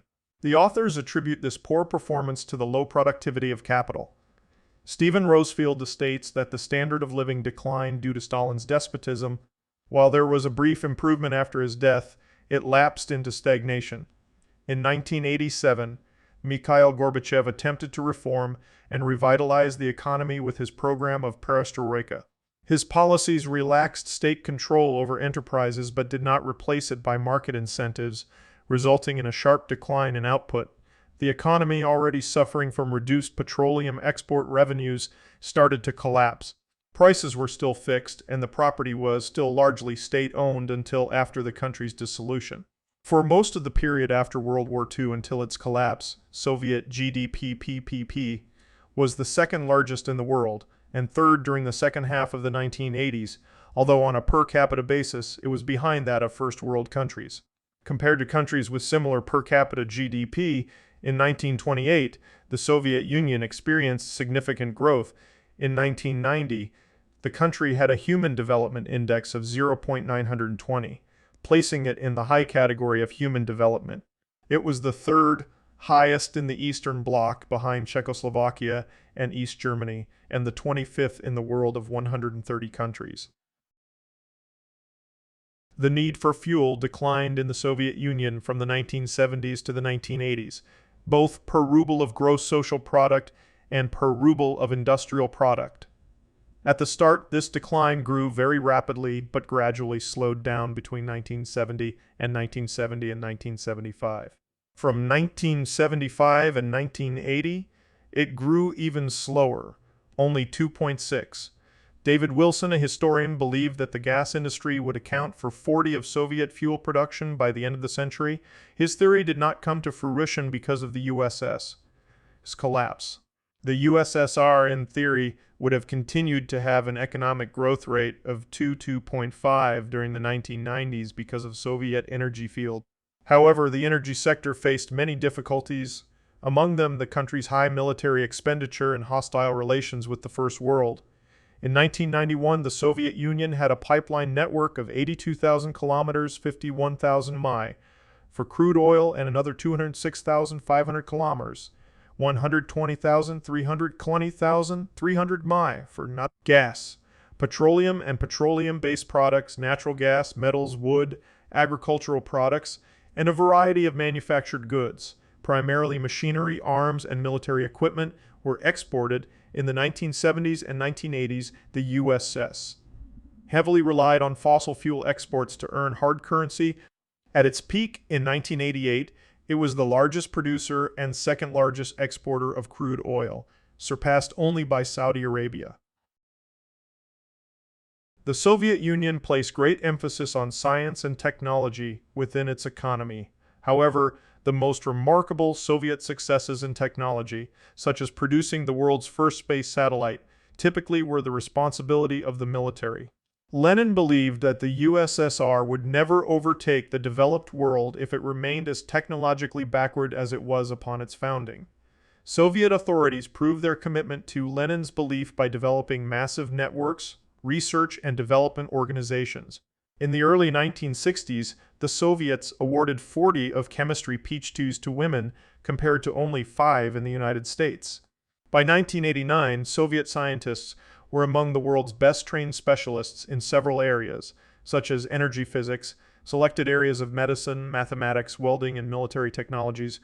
Due to rigid state planning and bureaucracy, the Soviets remained far behind technologically in chemistry, biology, and computers when compared to the First World. The Soviet government opposed and persecuted geneticists in favor of Lysenkoism, a pseudoscience rejected by the scientific community in the Soviet Union and abroad, but supported by Stalin's inner circles. Implemented in the USSR and China, it resulted in reduced crop yields and is widely believed to have contributed to the Great Chinese Famine. The Soviet Union also had more scientists and engineers relative to the world population than any other major country due to the strong levels of state support for scientific developments by the 1980s. Under the Reagan administration, Project Socrates determined that the Soviet Union addressed the acquisition of science and technology in a manner that was radically different from what the U.S. was using. In the case of the U.S., economic prioritization was being used for indigenous research and development as the means to acquire science and technology in both the private and public sectors. In contrast, the USSR was offensively and defensively maneuvering in the acquisition and use of the worldwide technology to increase the competitive advantage that they acquired from the technology while preventing the U.S. from acquiring a competitive advantage. However, technology-based planning was executed in a centralized, government-centric manner that greatly hindered its flexibility. This was exploited by the U.S. to undermine the strength of the Soviet Union and thus foster its reform. At the end of the 1950s, the USSR constructed the first satellite, Sputnik 1, which marked the beginning of the space race, a competition to achieve superior spaceflight capability with the United States. This was followed by other successful satellites, most notably Sputnik 5, where test dogs were sent to space. On 12 April 1961, the USSR launched Vostok 1, which carried Yuri Gagarin, making him the first human to ever be launched into space and complete a space journey. At that time, the first plans for space shuttles and orbital stations were drawn up in Soviet design offices, but in the end, personal disputes between designers and management prevented this. As for lunar space program, the USSR only had a program on automated spacecraft launches with no crewed spacecraft used, passing on the moon race part of space race, which was decidedly won by the Americans. The public's reaction to American astronauts' moon landing in the Soviet Union was mixed. The Soviet government limited the release of information about the lunar landing, which affected the reaction. A portion of the populace did not give it any attention, and another portion was angered by it. In the 1970s, specific proposals for the design of the space shuttle began to emerge, but shortcomings, especially in the electronics industry, rapid overrating of electronics, postponed the program until the end of the 1980s. The first shuttle, the Buran, flew in 1988, but without a human crew. Another shuttle, Pichka, eventually ended up under prolonged construction as the shuttle project was canceled in 1991. For their launch into space, there is today an unused superpower rocket, Energia, which is the most powerful in the world. In the late 1980s, the Soviet Union managed to build the Mir orbital station. It was built on the construction of Salyut stations, and its only role was civilian-grade research tasks. Mir was the only orbital station in operation from 1986 to 1986 to 1998. Gradually, other modules were added to it, including American ones. However, The station deteriorated rapidly after a fire on board, so in 2001 it was decided to bring it into the atmosphere where it burned down. Transport was a vital component of the country's economy. The economic centralization of the late 1920s and 1930s led to the development of infrastructure on a massive scale, most notably the establishment of Aeroflot, an aviation enterprise. The country had a wide variety of modes of transport by land, water, and air. However, due to inadequate maintenance, much of the road, water, and Soviet civil aviation transport were outdated and technologically backward compared to the First World. Soviet rail transport was the largest and most intensively used in the world. It was also better developed than most of its Western counterparts. By the late 1970s and early 1980s, Soviet economists were calling for the construction of more roads to alleviate some of the burdens from the railways and to improve the Soviet government budget. The street network and automotive industry remained underdeveloped, and dirt roads were common outside major cities. Soviet maintenance projects proved unable to take care of even the few roads the country had. By the early to mid-1980s, the Soviet authorities tried to solve the road problem by ordering the construction of new ones. Meanwhile, the automobile industry was growing at a faster rate than road construction. The underdeveloped road network led to a growing demand for public transport. Despite improvements, several aspects of the transport sector were still riddled with problems due to outdated infrastructure, lack of investment, corruption, and bad decision-making. Soviet authorities were unable to meet the growing demand for transport infrastructure and services. The Soviet merchant navy was one of the largest in the world. Excess deaths throughout World War I and the Russian Civil War, including the famine of 1921-1922 that was triggered by Lenin's war communism policies, amounted to a combined total of 18 million in the 1930s and more than 20 million in the 1930s, and more than 20 million in 1940, 1941, 1945. The post-war Soviet population was 45 to 50 million smaller than it would have been if pre-war demographic growth had continued, according to Catherine Meredale.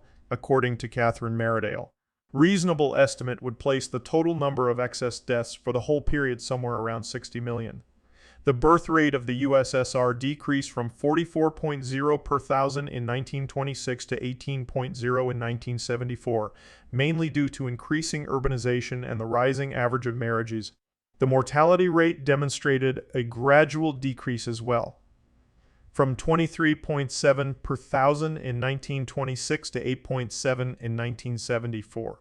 In general, the birth rates of the southern republics in Transcaucasia and Central Asia were considerably higher than those in the northern parts of the Soviet Union, and in some cases even increased in the post-World War II period, a phenomenon partly attributed to slower rates of urbanization.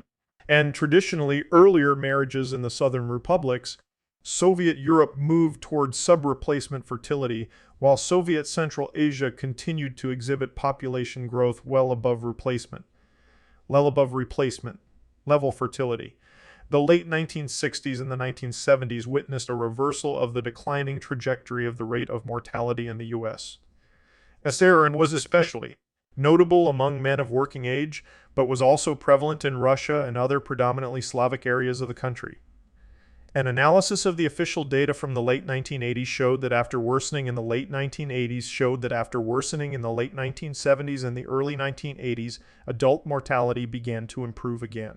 The infant mortality rate increased from 24.7 in 1970 to 27.9 in 1974. Some researchers regarded the rise as mostly real, a consequence of worsening health conditions and services.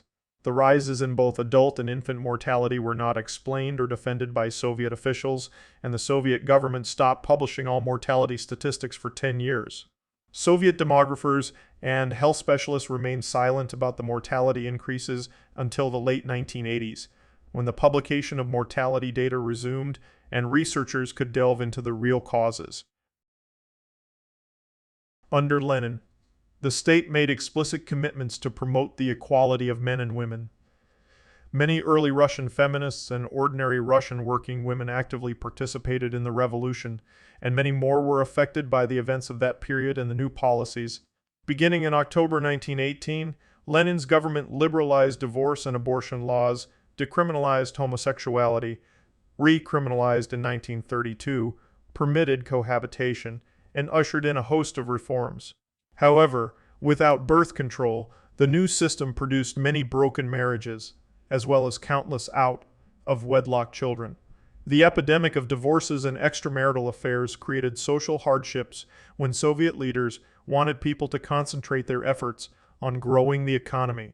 Giving women control over their fertility also led to a precipitous decline in the birth rate, perceived as a threat to their country's military power. By 1936, Stalin reversed most of the liberal laws, ushering in a pronatalist era that lasted for decades. By 1917, Russia became the first great power to grant women the right to vote. After heavy casualties in World War I and II, women outnumbered men in Russia by a 4-3 ratio. This contributed to the larger role women played in Russian society compared to other great powers at the time. Anatoly Lunacharsky became the first People's Commissar for Education of Soviet Russia.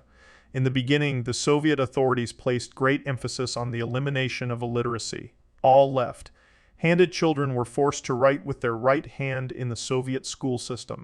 Literate people were automatically hired as teachers. For a short period, quality was sacrificed for quantity. By 1940, Stalin could announce that illiteracy had been eliminated. Throughout the 1930s, social mobility rose sharply, which has been attributed to reforms in education. In the aftermath of World War II, the country's educational system expanded dramatically, which had a tremendous effect. In the 1960s, nearly all children had access to education, the only exception being those living in remote areas. Nikita Khrushchev tried to make education more accessible, making it clear to children that education was closely linked to the needs of society. Education also became important in giving rise to the new man. Citizens directly entering the workforce had the constitutional right to a job and to free vocational training. The education system was highly centralized and universally accessible to all citizens, with affirmative action for applicants from nations associated with cultural backwardness. However, as part of a general anti-Semitic policy, an unofficial Jewish quota was applied in the leading institutions of higher education by subjecting Jewish applicants to harsher entrance examinations. The Brezhnev era also introduced a rule that required all university applicants to present a reference from the local Komsomol party secretary. According to statistics from 1986, the number of higher education students per the population of 10,000 was 181 for the USSR compared to 517 for the US. The Soviet Union was an ethnically diverse country, with more than 100 distinct ethnic groups. The total population of the country was estimated at 293 million in 1991. According to a 1990 estimate, the majority of the population were Russians, 50.78%, followed by Ukrainians, 15.45%, and Uzbeks, 5.84%.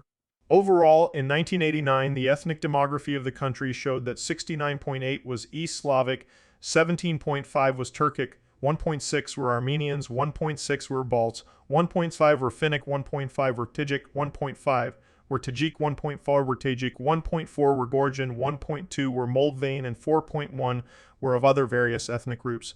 Othsin's own ethnic affiliation. The ethnicity of a person was chosen at the age of 16 by the child's parents. If the parents did not agree, the child was automatically assigned the ethnicity of the father. Partly due to Soviet policies, some of the smaller minority ethnic groups were considered part of larger ones, such as the Mingrelians of Georgia, who were classified with the linguistically related Georgians. Some ethnic groups voluntarily assimilated, while others were brought in by force. Russians, Belarusians, and Ukrainians, who were all East Slavic and Orthodox, shared close cultural, ethnic, and religious ties, while other groups did not. With multiple nationalities living in the same territory, ethnic antagonisms developed over the years. Members of various ethnicities participated in legislative bodies. Organs of power, like the Politburo, the Secretariat of the Central Committee, etc., were formally ethnically neutral, but in reality, ethnic Russians were overrepresented, although there were also non-Russian leaders in the Soviet leadership, such as Joseph Stalin, Grigory Zinoviev, Nikolai Podgorny, or Andrei Gromyko. During the Soviet era, a significant number of ethnic Russians and Ukrainians migrated to other Soviet republics, and many of them settled there. According to the last census in 1989, the Russian diaspora in the Soviet republics had reached 25 million. In 1917, before the revolution, health conditions were significantly behind those of developed countries. As Lenin later noted, either the lice will defeat socialism or socialism will defeat the lice.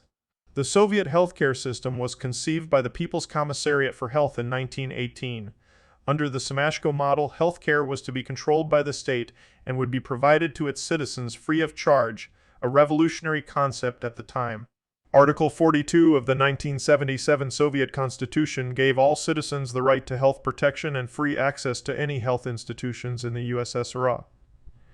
Before Leonid Brezhnev became General Secretary, the Soviet healthcare system was held in high esteem by many foreign specialists. This changed, however, from Brezhnev's accession and Mikhail Gorbachev's tenure as leader, during which the healthcare system was heavily criticized for many basic faults, such as the quality of service and the unevenness in its provision. Minister of Health Yevgeny Chazov, during the 19th Congress of the Communist Party of the Soviet Union, while highlighting such successes as having the most doctors and hospitals in the world, recognized the system's areas for improvement and felt that billions of rubles were squandered. After the revolution, life expectancy for all age groups went up. This statistic in itself was seen by some that the socialist system was superior to the capitalist system. These improvements continued into the 1960s, when statistics indicated that the life expectancy briefly surpassed that of the United States. Life expectancy started to decline in the 1970s, possibly because of alcohol abuse. At the same time, infant mortality began to rise. After 1974, the government stopped publishing statistics on the matter. This trend can be partly explained by the number of pregnancies rising drastically in the Asian part of the country, where infant mortality was the highest, while declining markedly in the more developed European part of the Soviet Union. Soviet dental technology and dental health were considered notoriously bad. In 1991, the average 35-year-old had 12 to 14 cavities, fillings, or missing teeth. Toothpaste was often not available, and toothbrushes did not conform to standards of modern dentistry. Under Lenin, the government gave small language groups their own writing systems. The development of these writing systems was highly successful, even though some flaws were detected. During the later days of the USSR, countries with the same multilingual situation implemented similar policies. A serious problem when creating these writing systems was that the languages differed dialectally greatly from each other. When a language had been given a writing system and appeared in a notable publication, it would attain official language status. There were many minority languages which never received their own writing system. Therefore, their speakers were forced to have a second language. There are examples where the government retreated from this policy, most notably under Stalin, where education was discontinued in languages that were not widespread. These languages were then assimilated into another language, mostly Russian. During World War II, some minority languages were banned and their speakers accused of collaborating with the enemy. As the most widely spoken of the Soviet Union's many languages, Russian de facto functioned as an official language, as the language of interethnic communication, Russian. Язык межнационального общения, but only assumed the de jure status as the official national language in 1990. Christianity and Islam had the highest number of adherents among the religious citizens.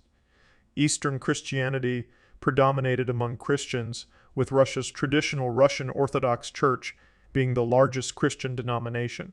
About 90% of the Soviet Union's Muslims were Sunnis, with Shias being concentrated in the Azerbaijan SSR. Smaller groups included Roman Catholics, Jews, Buddhists, and a variety of Protestant denominations, especially Baptists and Lutherans.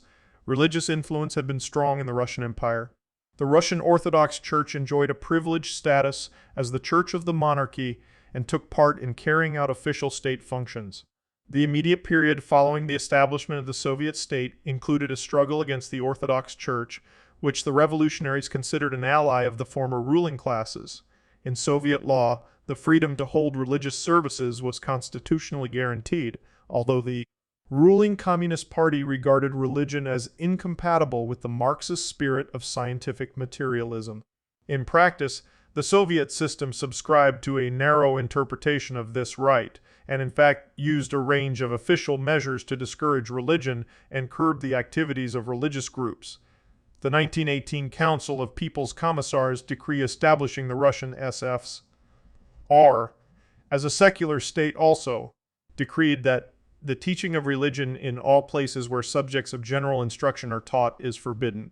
Citizens may teach and may be taught religion privately. Among further restrictions, those adopted in 1929 included express prohibitions on a range of church activities, including meetings for organized Bible study.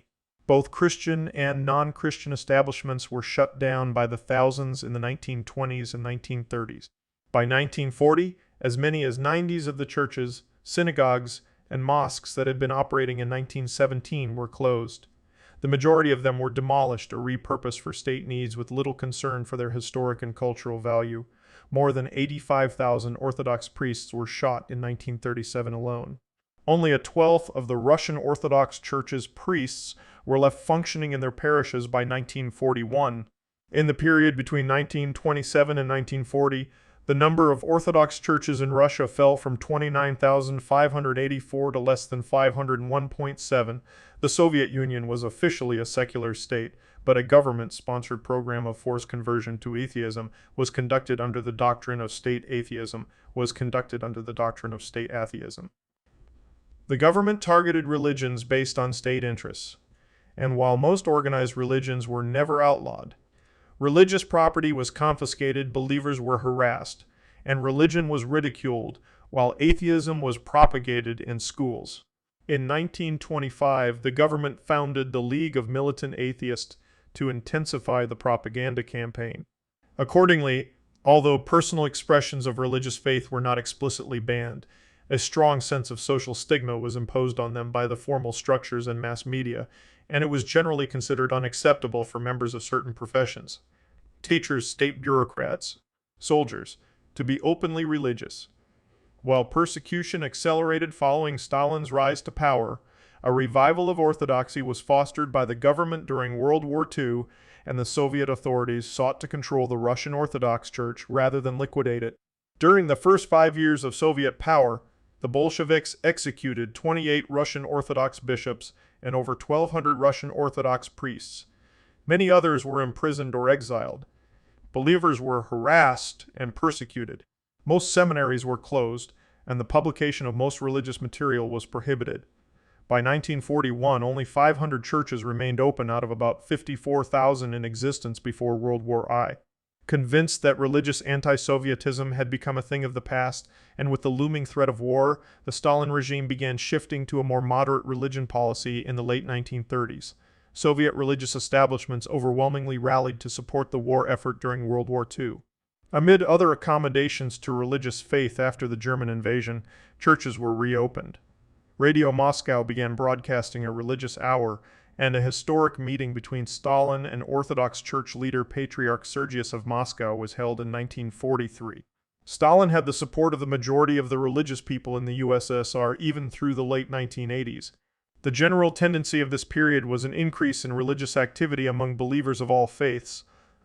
Under Nikita Khrushchev, the state leadership clashed with the churches in 1958. 1964, a period when atheism was emphasized in the educational curriculum and numerous state publications promoted atheistic views. During this period, the number of churches fell from 20,000 to 10,000 from 1959 to 1965, and the number of synagogues dropped from 500 to 97. The number of working mosques also declined, falling from 1,500 to 500 within a decade. Religious institutions remained monitored by the Soviet government, but churches, synagogues, temples, and mosques were all given more leeway in the Brezhnev era.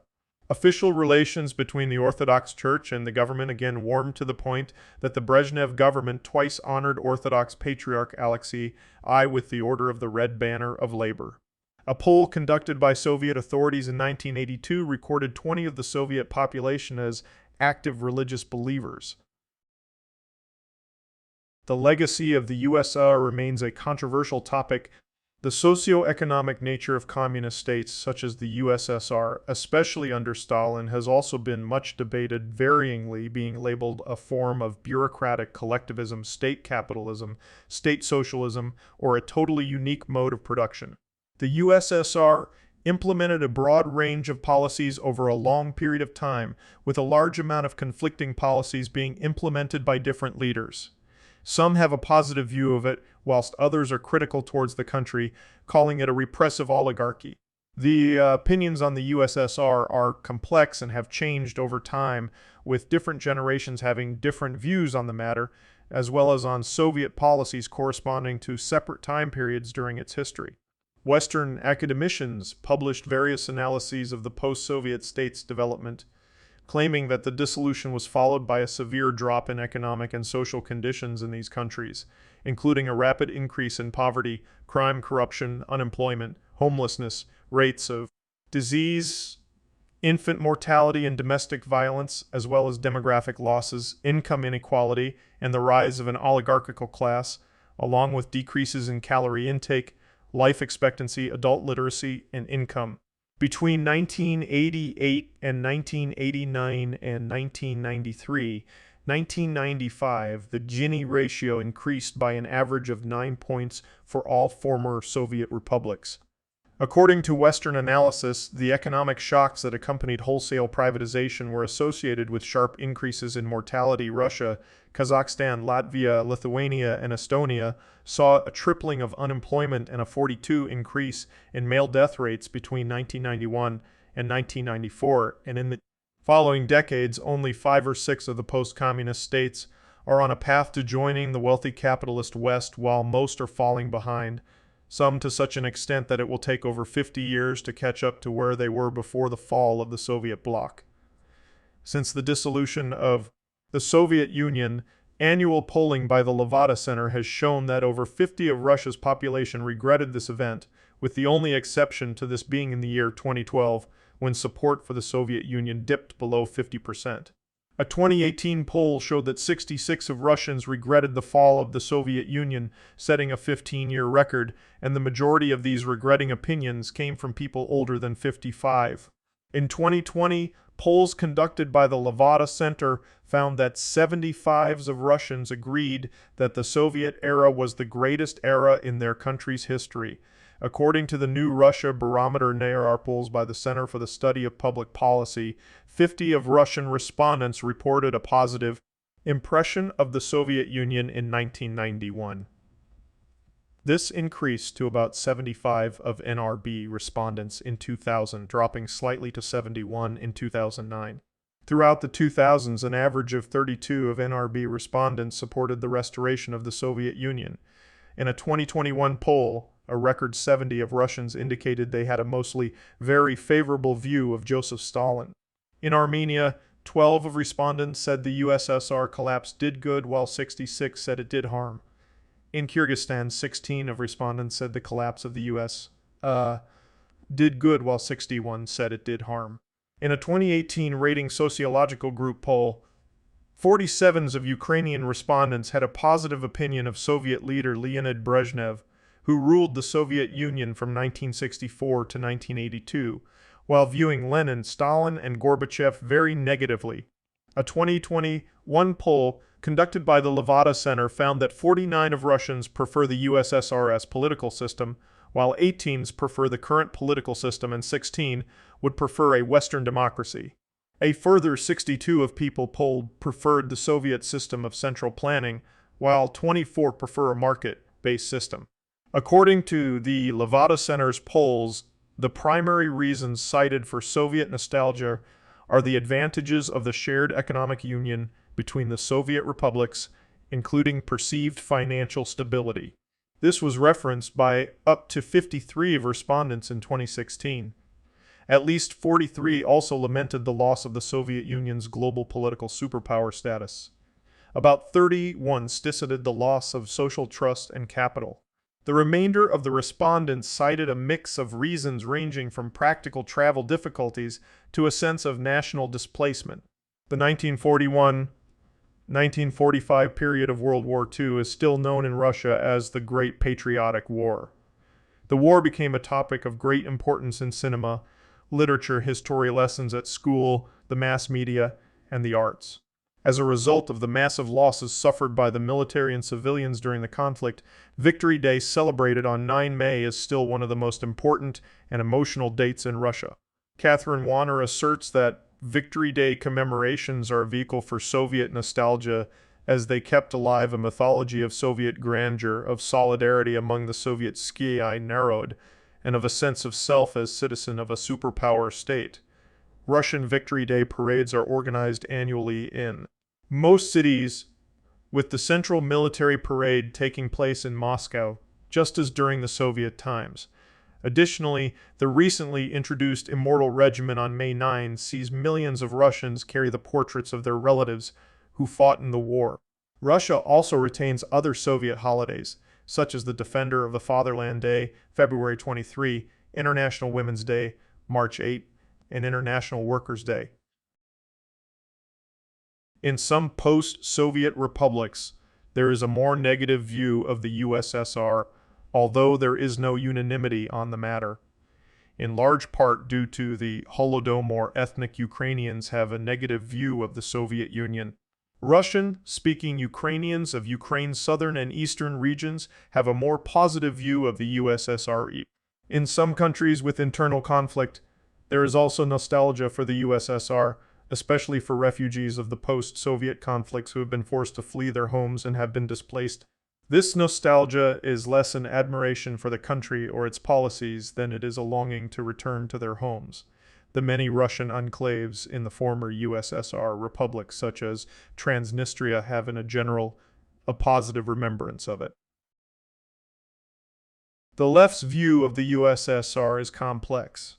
While some leftists regard the USSR as an example of state capitalism or that it was an oligarchical state, other leftists admire Vladimir Lenin and the Russian Revolution.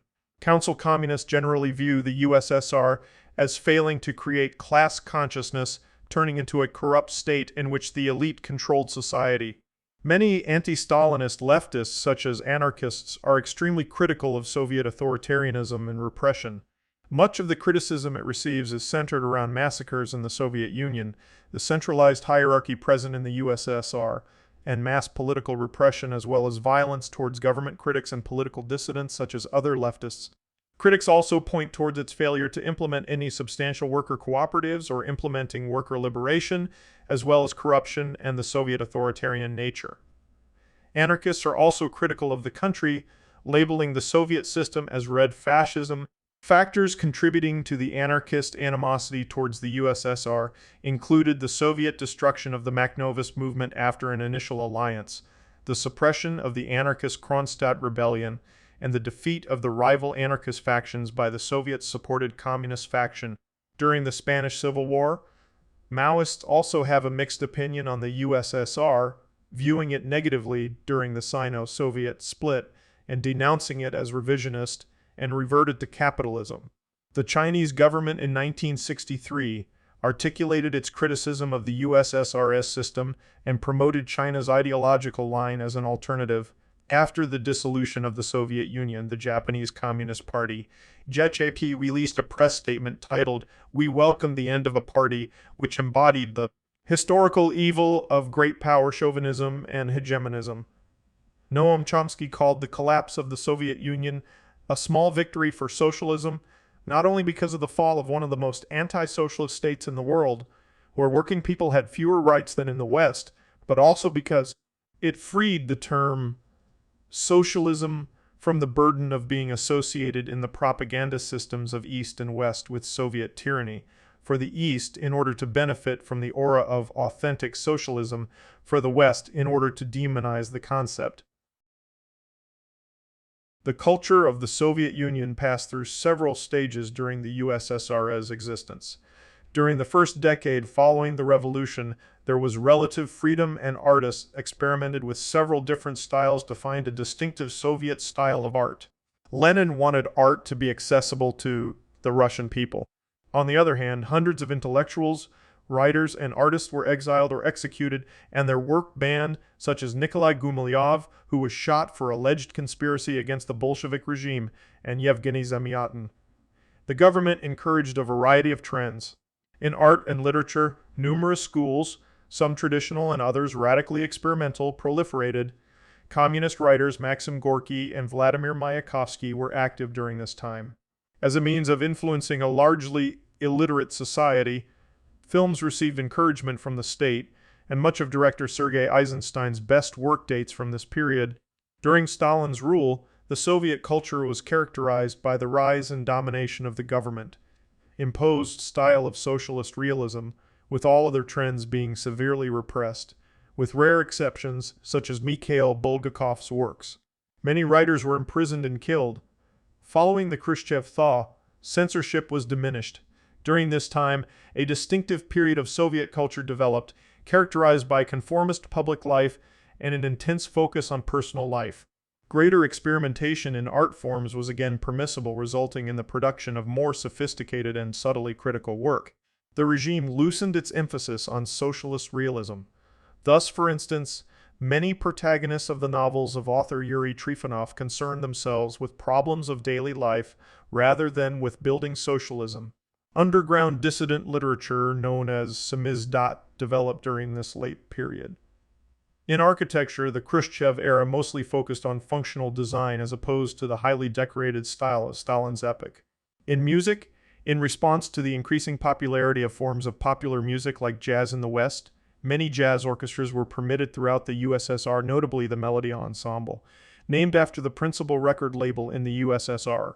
In the second half of the 1980s, Gorbachev's policies of Perestroika and Glasnost significantly expanded freedom of expression throughout the country in the media and the press.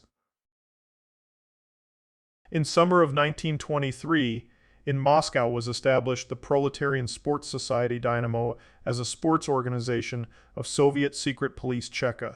Founded on 20 July 1924 in Moscow, Sovietsky Sport was the first sports newspaper of the Soviet Union. On 13 July 1925, the Central Committee of the Russian Communist Party, Bolsheviks, adopted a statement about the party's tasks in sphere of physical culture. In the statement was determined the role of physical culture in Soviet society and the party's tasks in political leadership of physical culture movement in the country. The Soviet Olympic Committee, formed on 21 April 1950, and the IOC, recognized the new body in its 45th session. In the same year, when the Soviet representative Konstantin Andrianov became an IOC member, the USSR officially joined the Olympic movement. The 1952 Summer Olympics in Helsinki thus became first Olympic Games for Soviet athletes. The Soviet Union was the biggest rival to the United States at the Summer Olympics, winning 6 of its 9 appearances at the Games and also topping the medal tally at the Winter Olympics 6 times. The Soviet Union's Olympic success has been attributed to its large investment in sports to demonstrate its superpower image and political influence on a global stage. The Soviet Union national ice hockey team won nearly every world championship and Olympic tournament between 1954 and 1991 and never failed to medal in any International Ice Hockey Federation IIHF tournament in which they competed. Soviet Olympic team was notorious for skirting the edge of amateur rules. All Soviet athletes held some nominal jobs, but were in fact state-sponsored and trained full-time. According to many experts, that gave the Soviet Union a huge advantage over the United States and other Western countries, whose athletes were students or real amateurs.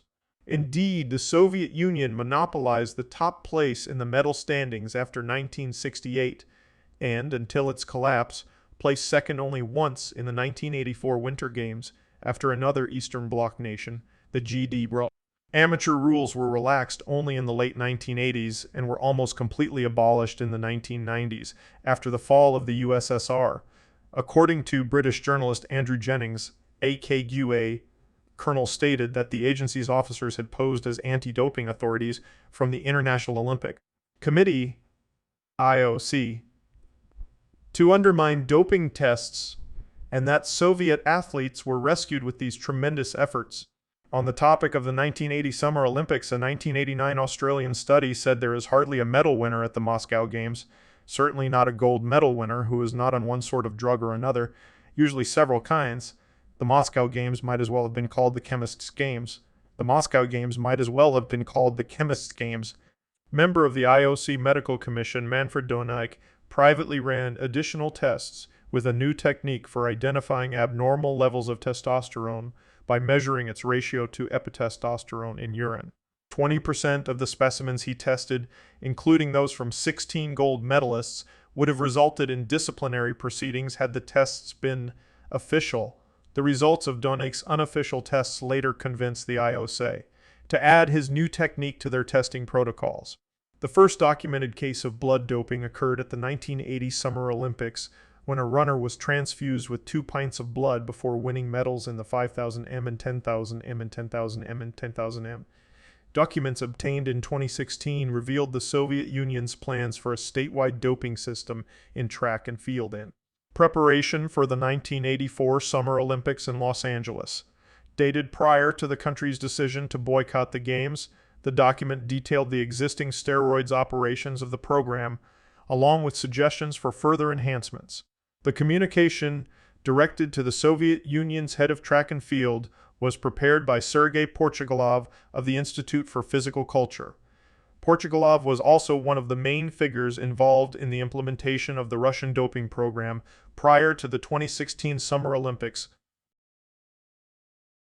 The Soviet Union covered an area of over 22,402,200 square kilometers, 8,649,500 sq mi, and was the world's largest country, a status that is retained by its successor state, Russia. It covered a sixth of Earth's land surface, and its size was comparable to the continent of North America. Its western part in Europe accounted for a quarter of the country's area and was the cultural and economic center. The eastern part in Asia extended to the Pacific Ocean to the east and Afghanistan to the east and Afghanistan to the south, and except some areas in Central Asia, was much less populous. It spanned over 10,000 kilometers, 6,200 mi, east to west across 11 time zones, and over 7,200 kilometers, 4,500 mi, north to south. It had 5 climate zones: tundra, taiga zones, tundra, taiga, steppes, desert, and mountain. The Soviet Union, similarly to modern Russia, had the world's longest border, measuring over 60,000 kilometers, 37,000 mi, or 1/2 circumferences of Earth. 2/3 of it was a coastline. The country bordered, from 1945 to 1991, Norway, Finland, the Baltic Sea, Poland, Czechoslovakia, Hungary, Romania, the Black Sea, Turkey, Iran, the Caspian Sea, Afghanistan, China, Mongolia, and North Korea. The Bering Strait separated the country from the United States, while the La Perouse Strait separated it from Japan. The Soviet Union's highest mountain was Communism Peak, now Izmoil Somoni Peak, in Tajik SSR at 7,495 meters, 24,590 feet. It also included most of the world's largest lakes, the Caspian Sea shared with Iran, and Lake Baikal in Russia, the world's largest and deepest freshwater lake. The Soviet Chernobyl disaster in 1986 was the first major accident at a civilian nuclear power plant.